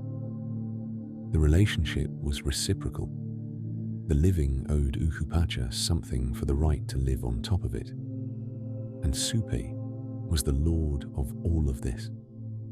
This is the part that the colonial transformation has made hardest to recover, and I want to take it carefully, because everything that follows depends on getting this right. In the pre-colonial Inca and Andean imagination, Supe was not the devil. He was not a figure of pure evil. He was not the cosmic adversary of a cosmic good. The Andean cosmology, like most of the cosmologies we have visited tonight, did not divide the universe into the absolute moral opposites that Christianity would later impose on it. The Andean division of forces was between order and chaos, balance and imbalance, upper and lower, not between good and evil in the dualistic sense. Supe was a category of being as much as a single deity. The word in Quechua refers both to the Lord of Ukhu Pacha and to the spirits of that realm. There was the singular Supe, the ruler, and there were the Supe, the beings of his domain, the ancestral spirits, and the underground deities who lived in his country. The Aymara word for the same concept was Anchanchu, or Sakra. The category was ambivalent, capable of both benevolence and harm, capable of protecting minors and of killing them, capable of granting wealth and of withholding it. The Andean death theology, in its original form, did not believe in pure forces. It believed in forces that had to be in correct relationship with the people who depended on them. Supay was the lord of the underground waters. The springs and the aquifers and the dark rivers that flowed beneath the surface of the world were his. The farmers of the Andean valleys depended on the irrigation channels that drew water from these underground sources, and they understood the water itself as Supay's gift. When the channels ran well and the crops grew, Supay was being honored properly. When they did not, the relationship had broken down somewhere and needed mending. Supay was the lord of metals. The Andes are one of the most mineral-rich mountain ranges on Earth. Silver, gold, tin, copper, the deep ores that had given the Inca civilization its wealth long before the Spanish came to extract them. And every metal that came out of the ground was, in the Andean understanding, Supay's metal. He was the lord of mines, Apu de los Minerales. Miners propitiated him before descending into the shafts. The metals were not theirs to take. They were Supay's to give. The relationship of extraction was, in its proper form, a relationship of reciprocity. The miners offered prayers and chewed coca and small ritual gifts, and Supay, if he chose, permitted the metal to come out of the rock without burying the people who came to take it. Supay was the lord of the dead, of the souls of those who had died and descended into Ukhu Pacha, of the ancestors who had become part of the hidden country. The pre-colonial Andean dead were not, in the way the Christian dead would later be, sorted into virtuous and wicked, saved and damned. They simply became part of Ukhu Pacha, joined the great population of the underground, which included the metals and the underground waters, and the seeds waiting in the soil, and the dead, and the Supay spirits, and Supay himself, all of them part of one continuous, hidden interior of the world. And Supay was the lord of fertility. This is the part that the Christian overlay has most thoroughly suppressed, and the part that is most important to recover, because Ukhu Pacha was also the realm of growth, of new life. The seeds buried in the ground that would become next year's crops were in Ukhu Pacha during their germination. The roots of every plant that grew above were anchored in Ukhu Pacha. The fertility of the soil itself was Supay's, and the great mother goddess, Pachamama, who is still venerated in the Andes today, is in some sense his consort, or his counterpart, the female fertility deity whose realm is the same realm Supay rules. The lord of the dead, in the Andean understanding, was also the lord of the growing crops. Death and fertility were not opposites. They were the same territory, the same hidden country, ruled by the same gods working together. And then, in 1532, the Spanish arrived. Francisco Pizarro's small expeditionary force came up from the coast, captured the Inca emperor Atahualpa at Cajamarca, executed him after extracting a vast ransom in gold and silver, and within a few years had overthrown the Inca state and replaced it with the Spanish colonial administration. The empire of Tawantinsuyu, the Four Quarters, was, within a generation, gone. The cities continued. The people continued. But the official institutions of Inca rule were dismantled and replaced with the institutions of Spanish colonial power. And with the soldiers came the priests.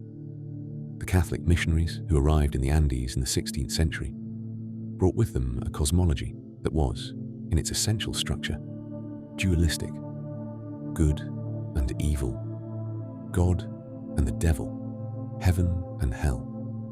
The Christian universe was built around the absolute opposition of these forces, and the Christian moral imagination required the existence of a cosmic adversary, a figure of pure malevolence, the source of all sin, the opponent against whom God's righteousness was measured. The Inca cosmology, as we have seen, had no such figure. There was no Andean devil. The lord of Ukhu Pacha was not the opposite of the gods of Hunan Pacha. He was the counterpart, the partner, the necessary complement, the third corner of a triangular cosmology in which all three realms were required for the world to function. There was no force of pure evil in the Andean universe, because the Andean universe did not need one. Its theology was relational, not adversarial. The forces of the cosmos were in dynamic equilibrium, not at eternal war. And so the missionaries faced a problem. To preach the Christian gospel as they understood it, they needed an Andean devil. They needed to be able to say to the Quechua and Aymara peoples they were converting, "The figure you worship in the dark below, he is what we call the devil. He is the source of evil. The Christian God is the source of good. Choose the good. Reject the devil." But there was no Andean devil to point to, and so the missionaries made one. They looked at Supe, the lord of Ukhu Pacha, the figure most associated with the dark and the interior and the realm beneath the earth, the qualities that, in Christian iconography, were also the qualities of Satan. And they made a decision. Supoi would be the devil. The transformation was deliberate, systematic, and carried out with the full weight of colonial religious authority over multiple generations. Spanish chroniclers, the priests and the colonial administrators who wrote the earliest accounts of Inca religion, described Supe as the embodiment of evil, the source of malevolence, the figure that the indigenous peoples worshipped because they were, in the Spanish religious framing, in thrall to satanic influence. The chronicler Garcilaso de la Vega, writing in the early 17th century, called Ukhu Pacha Supaipa Huasin, the house of the devil. The Quechua word for the realm of the Supe spirits was translated, by deliberate choice, with the Spanish word for hell. The indigenous languages themselves were eventually colonized in this way. Modern Quechua Spanish dictionaries, compiled in the colonial and post-colonial periods, often translate Supe simply as devil. The original ambivalent category having been compressed by centuries of missionary work and bilingual dictionary making into the single negative meaning that the colonizers wanted it to carry. The pre-colonial Supe was a lord, powerful, sometimes dangerous, sometimes generous, requiring respect and propitiation, embedded in a cosmology of balance. The post-colonial Supe, as preached from Spanish pulpits and depicted in colonial-era religious paintings, became the devil, horned, monstrous, evil for its own sake, the cosmic enemy that Christian salvation was needed to escape. And the worst part of this transformation, the part that I find most quietly devastating when I sit with it, the indigenous people themselves came to know Supai this way. Generation after generation, the pre-colonial cosmology eroded under the pressure of catechism and church and Spanish education. The grandchildren of the people who had honored Supai as the lord of Ukhu Pacha grew up being told, in their own language, that Supai was Satan. The transformation worked. The original meaning faded. The shape of the original god was preserved. The horns, the association with the underground, the iconography, of the dark and the hidden. But the content of the original god was replaced. He still looked like himself. He no longer meant what he had once meant. And yet, this is the part of the story where the conclusion does not turn out to be the conclusion you might expect. Because Supay, as it turns out, was not finally erased. He was, against the longest possible odds, more durable than the transformation that was performed on him. Some things in human cultures, it turns out, do not die when they are pronounced dead. Look at the silver mines of Potosi, the great Bolivian mountain that the Spanish exploited for 2 centuries, where indigenous and African forced labor extracted the silver that funded the Spanish Empire. Look at the tin mines that took over after the silver ran out, and that still operate today. Look at the men and women who go down into the shafts every day, and what they do before they descend. They make offerings, not to the Catholic God, to Tío, el tío de la mina, the uncle of the mine, a horned figure made of clay or carved wood, set up in a niche in the wall of every mining shaft in Bolivia and many parts of Peru. The miners bring him gifts. They light cigarettes for him and place them in his clay mouth. They pour alcohol, singani, aguardiente, sometimes whatever they have, on the floor in front of his feet. They sprinkle coca leaves around him. They speak to him quietly, asking for safe passage through the shaft, asking with the silver or the tin to reveal itself, asking for the rock to not collapse on them today. El Tío is Supay. This is openly understood by the people who make the offerings. The Tío is the colonial-era name for the same Lord of the Underground, who was honored before the Spanish arrived. He is depicted with horns, the imported Christian iconography of the devil, because the colonial period gave him that face, and the miners have not bothered to change it. But the substance of what they are doing has nothing to do with worshipping the Christian devil.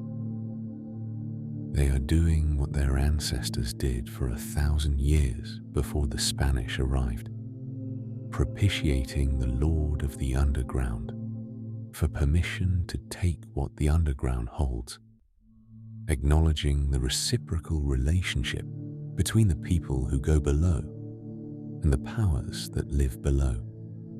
In the upper part of the shaft, sometimes the Catholic Virgin is venerated. The Virgen del Socavón, the Virgin of the mine shaft, the patron saint of miners, as the Spanish established her. In the lower part of the shaft, deeper down, El Tío is venerated. The same miners venerate both. The Catholic Virgin watches over the upper world. The Tío watches over the lower. The cosmology of Hanan Pacha and Ukhu Pacha has survived. Wearing 2 different sets of clothes, one Catholic and one indigenous, but operating underneath the clothes as the same continuous Andean cosmology it has always been. The Spanish missionaries could not have predicted this. They had assumed that to call Supay the devil would be to make him repugnant, to turn the indigenous people away from him in shame and terror. Instead, the indigenous people simply kept honoring him, accepting the horned iconography that the missionaries imposed, and continuing the relationship with the underground that they had always had. The form was Christianized. The substance was untouched. And then there is the dance. The Diablada, the devil dance, performed every year in the Bolivian mining city of Oruro at the great Carnaval de Oruro, which is one of the largest and most extraordinary folk festivals in the Americas. UNESCO recognized it in 2001 as a masterpiece of the oral and intangible heritage of humanity. 28,000 dancers, 10,000 musicians, a 4-kilometer procession route that the dancers cover, without interruption, over more than 20 hours. The carnival lasts 6 days. The Diablada is its principal dance. The dance is performed in elaborate masks, horned masks with bulging eyes and grimacing mouths, painted in bright colours and ornamented with mirrors and silver and dragons and snakes. The dancers wear capes weighted with sequins and embroidery, and sometimes precious metal, costumes that can weigh up to 30 kilograms, each one made by hand over months, each one a significant financial investment for the families who commission them. And what the dancers represent, what they are when they put on the masks, is Supe, China. Supe are the female devil dancers, beautiful and terrifying. Diablos are the male devils. Lucifer leads them. The Archangel Michael, in his own elaborate costume, eventually arrives and battles them. The dance, in its Christian framing, is the cosmic struggle between good and evil. The angels defeating the devils, the upper world conquering the lower. The Catholic Virgen del Socavón presides over the festival from her church at the top of the mountain, and the dancers eventually arrive at her shrine and kneel before her in gratitude. But here is the part that the surface description misses. The miners who lead the Diablada are the same miners who, the day before, offered cigarettes to El Tío in the depths of the mine shaft.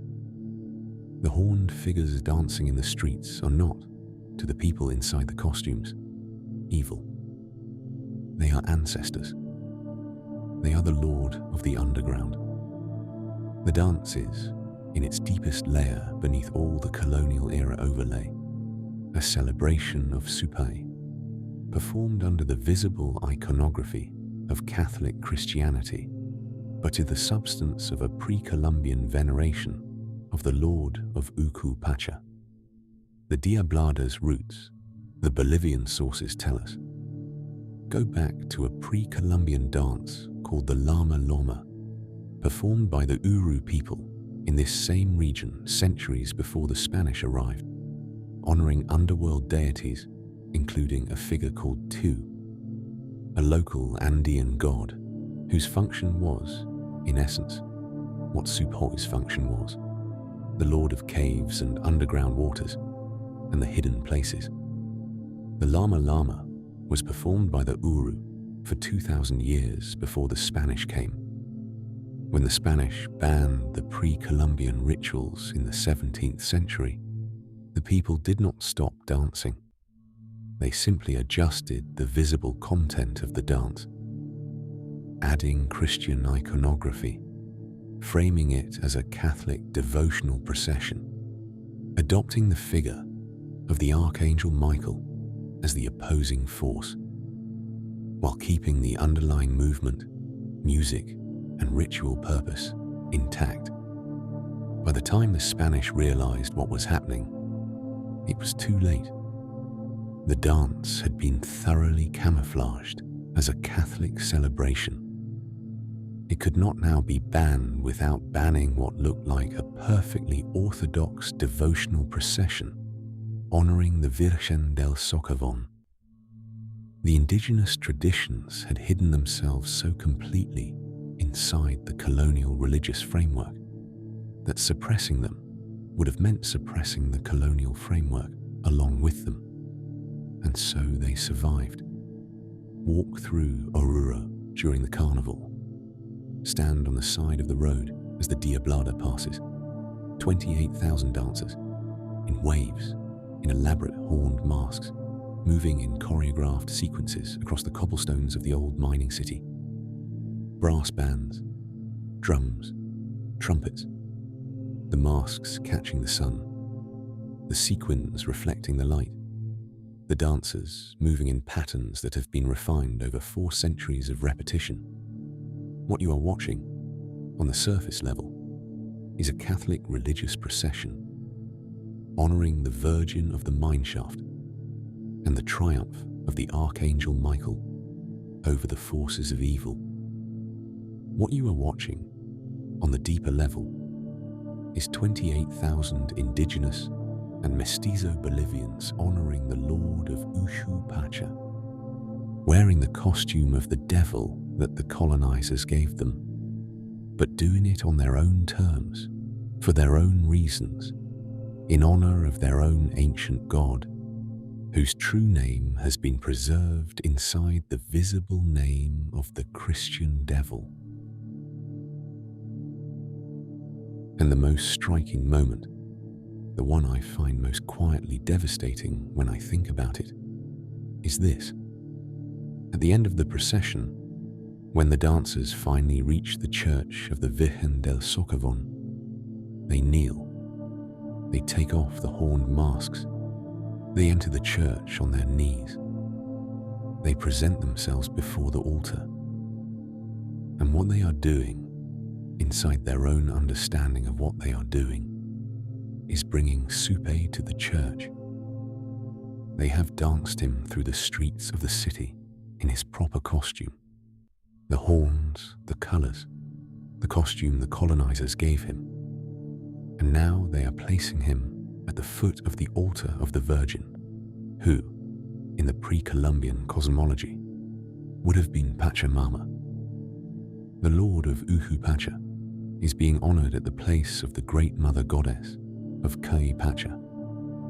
The Andean cosmology is being performed in full under the visible appearance of Catholic devotion. The Spanish missionaries thought they had erased the old gods. They had not. They had simply put new clothes on them. So what does Supe tell us?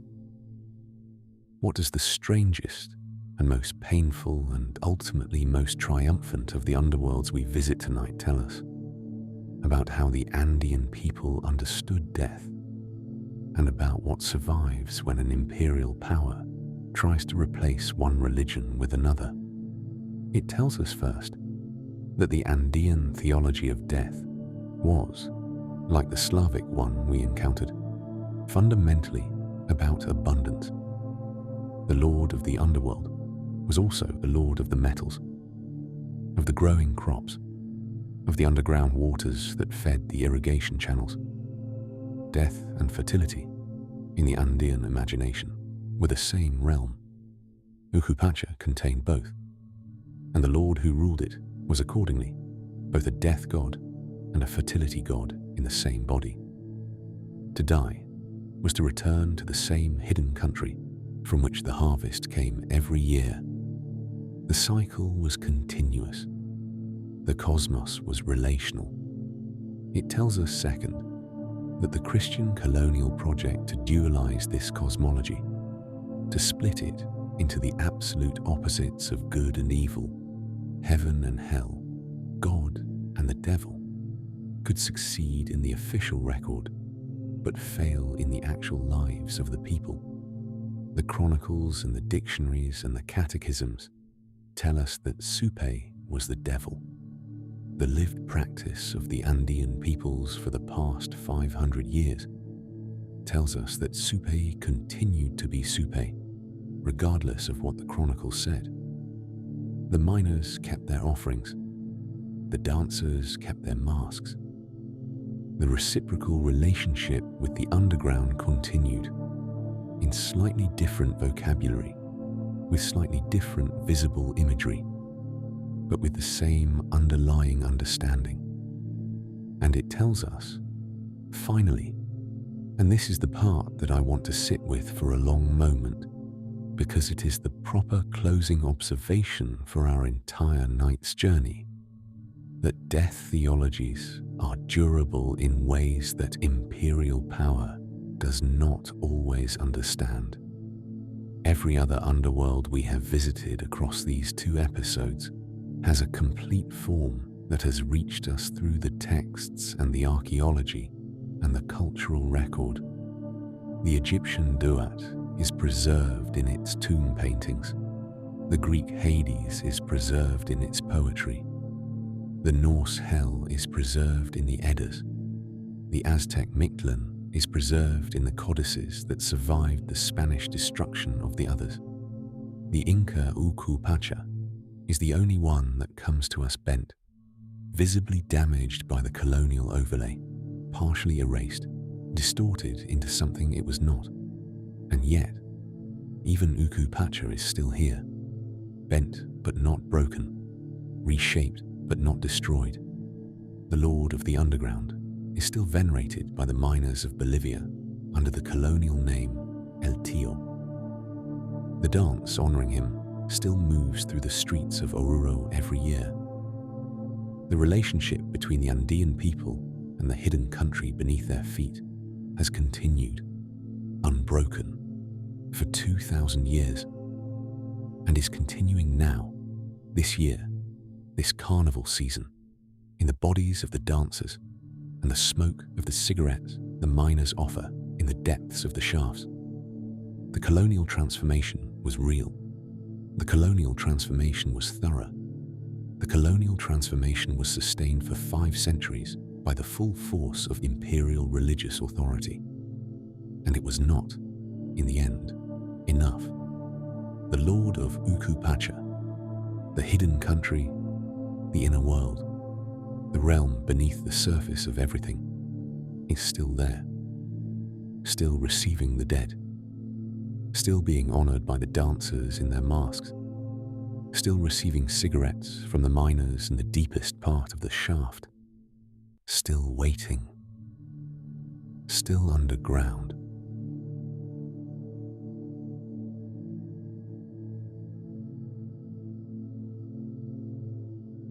We have come to the end of our journey, and what a journey it's been. 12 underworlds across 2 nights, 12 kingdoms of the dead, 12 answers, laid out across 5,000 years, and every inhabited continent of the human world, to the same unanswerable question: what is on the other side of the door? And the answers, taken together, do something I find quietly extraordinary. They do not agree. The Sumerians imagined diminishment, the slow subtraction of everything that made the person specific, until what was left was a feathered, dusty, squatting thing in the dark, indistinguishable from every other feathered, dusty, squatting thing. The Canaanites imagined a body, a great mouth at the top of the cosmos, and a throat that was the underworld, the lord of death eating the world and being eaten by the year, scattered into the fields each summer by an angry sister, and rising again each winter to be defeated again. The Egyptians imagined a journey, 12 hours of the night through a kingdom with 12 gates, defended by a sun god against a cosmic serpent, judged at the end by a green king who had himself been dismembered and reassembled. The Greeks imagined a kingdom, 5 rivers, 3 judges, 3 provinces, 2 thrones, and at the center, a king who had drawn the short straw in a lottery and stayed. The Slavs imagined abundance, a green pasture at the roots of the world tree, where the dead grazed beside the lord of cattle and wealth and music and magic. The Finns imagined Eurasia, a quiet island where a hospitable queen offered a cup that took the life from the dead, gently, by removing the memory of having lived it. The Norse imagined cold, a misty hall where the household furniture was named for every ordinary way of dying, ruled by a half-living queen who had been thrown into the dark as a child. The Inuit imagined a wound, a goddess at the bottom of the sea whose suffering produced the food supply of an entire people, and whose tangled hair the shaman had to comb in apology when the catch failed. The Japanese imagined pollution, a kingdom sealed by a boulder where a wronged goddess took 1,000 lives every day in return for what her husband had done to her. The Hindus imagined the first to die, a being who walked the road before anyone else, and built the kingdom by simply being there longest, presiding over an afterlife where Chitragupta's register recorded every action of every life with perfect precision. The Chinese, having received the same figure across the breadth of Asia, imagined a bureaucracy, 10 courts, 18 hells, specialized punishments calibrated to specific sins, the world's most administratively elaborate moral accounting system. The Aztecs imagined dissolution, 9 levels of crossing, a 4-year journey synchronized with 4 years of mourning above. And at the end, a skeleton lord and his queen who received the dead without judgment and let them, slowly, fade. And the Inca imagined the interior of the world itself, the hidden country beneath the surface, ruled by a lord whose every meaning the colonizers tried to erase, and who survived anyway. In the dance and in the offerings, the miners still leave. They do not agree on the architecture. They do not agree on the rules. They do not agree on whether the dead are punished or rewarded, or simply received. They do not agree on whether the journey is short or long, whether the underworld is one place or many, whether the ruler is benevolent or harsh, whether the dead retain their selves or lose them, whether the cosmos is moral or indifferent, whether the dead can come back, or whether the road runs only one direction. But they agree on this much. Every one of them, without exception, in every culture we have walked through across these 2 journeys, imagine that someone is there. The threshold is not unattended. The road does not lead nowhere. Someone, a queen on a throne, a king with a record, a hostess with a cup, a wounded goddess at the bottom of the sea, a green-skinned judge, a horned lord underground, receives what arrives. The universe does not, in the human religious imagination, simply consume the dead and forget them. The universe has a place where the dead go, and the place has a ruler, and the ruler is waiting. This is the deepest thing that all 12 underworlds share, the conviction that whatever death is, whatever specific shape it takes in whatever specific cosmology, it is not arrival into nothing. It is arrival into somewhere where someone will receive you. The face of the someone differs. The somewhere differs. But the receiving is the same. The threshold is tended. The kingdom is occupied. The journey has a destination. Every culture we have visited across these 2 episodes, when faced with the unanswerable question of what waits beyond the moment of dying, refused to answer nothing. Every one of them populated the dark with figures. Every one of them gave the dead a place to go and a being to be received by. The architecture varies. The hospitality varies. The conditions of arrival vary. The receiving itself, the simple foundational conviction that the dead are not abandoned, is universal. And what does this say about the cultures who imagine these places? It says, I think, that the human imagination across every continent, across every climate, across every era of history we have any record of, refuses to leave the moment of dying empty.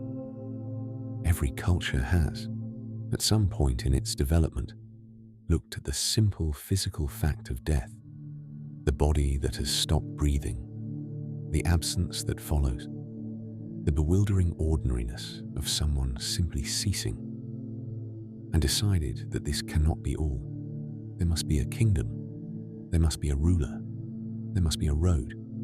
The road must lead somewhere, and the somewhere must have a name, and the name must be the name of a place where someone is waiting.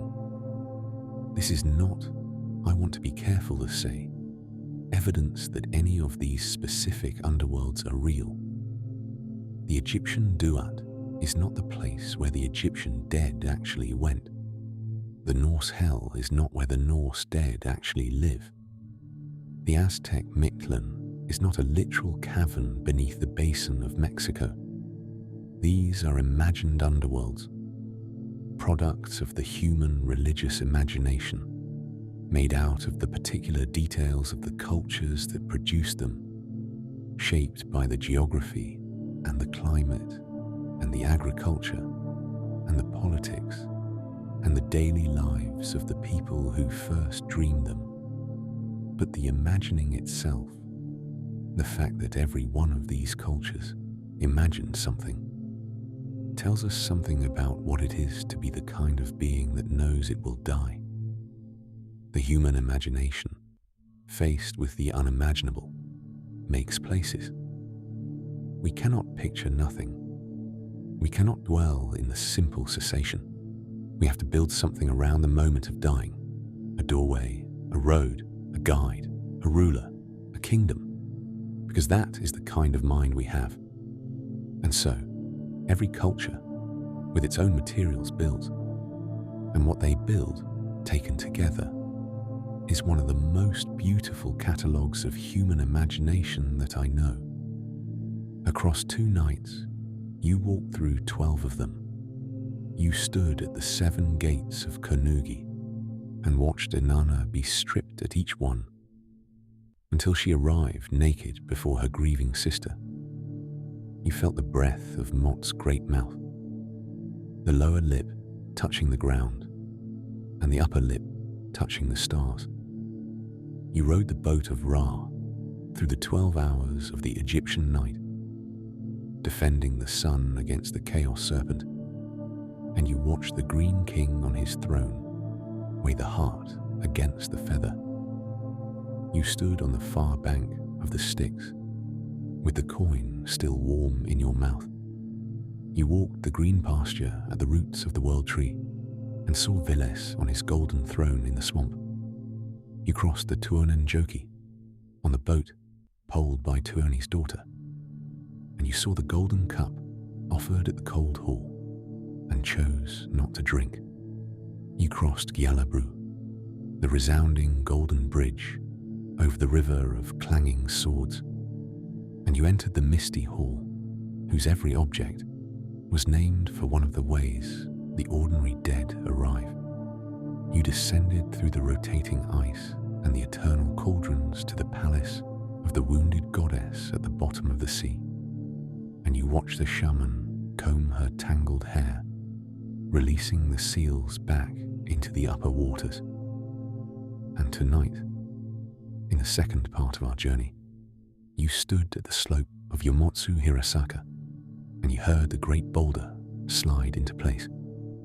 You stood before the 4-eyed dogs of Yamaloka, and then before the 10 courts of Diu, and at the end, you drank Mungpo's soup at the bridge of helplessness, and forgot, for a single moment, who you were. You walked the obsidian path, and the place of ice, and the wind that carries obsidian shards, and you faced the jaguars who eat hearts, and you arrived in the fog of the 9th level to find the skeleton lord and his queen on their throne, and you danced in the streets of Oruro with the lord of Ukhu Pacha in his horned mask, who survived everything that was done to him. You went down, you went through, and now you come back. Let your breathing slow, let your shoulders drop, let the rooms of the 12 underworlds, with all their figures and their gates and their thrones, recede now into the deep distance, the way rooms in a great museum recede after you have walked through them, still present, still real, but no longer the place where your attention is. You do not need to carry any of it with you into sleep. The thresholds have been visited. The figures have been seen. The architecture has been walked through. What was learned across these 2 nights will keep in the back rooms of your mind until the next time you wish to return to it. For now, what waits is rest. The threshold tenders are still at their posts. Sleep well. You are not alone in the dark. You never have been.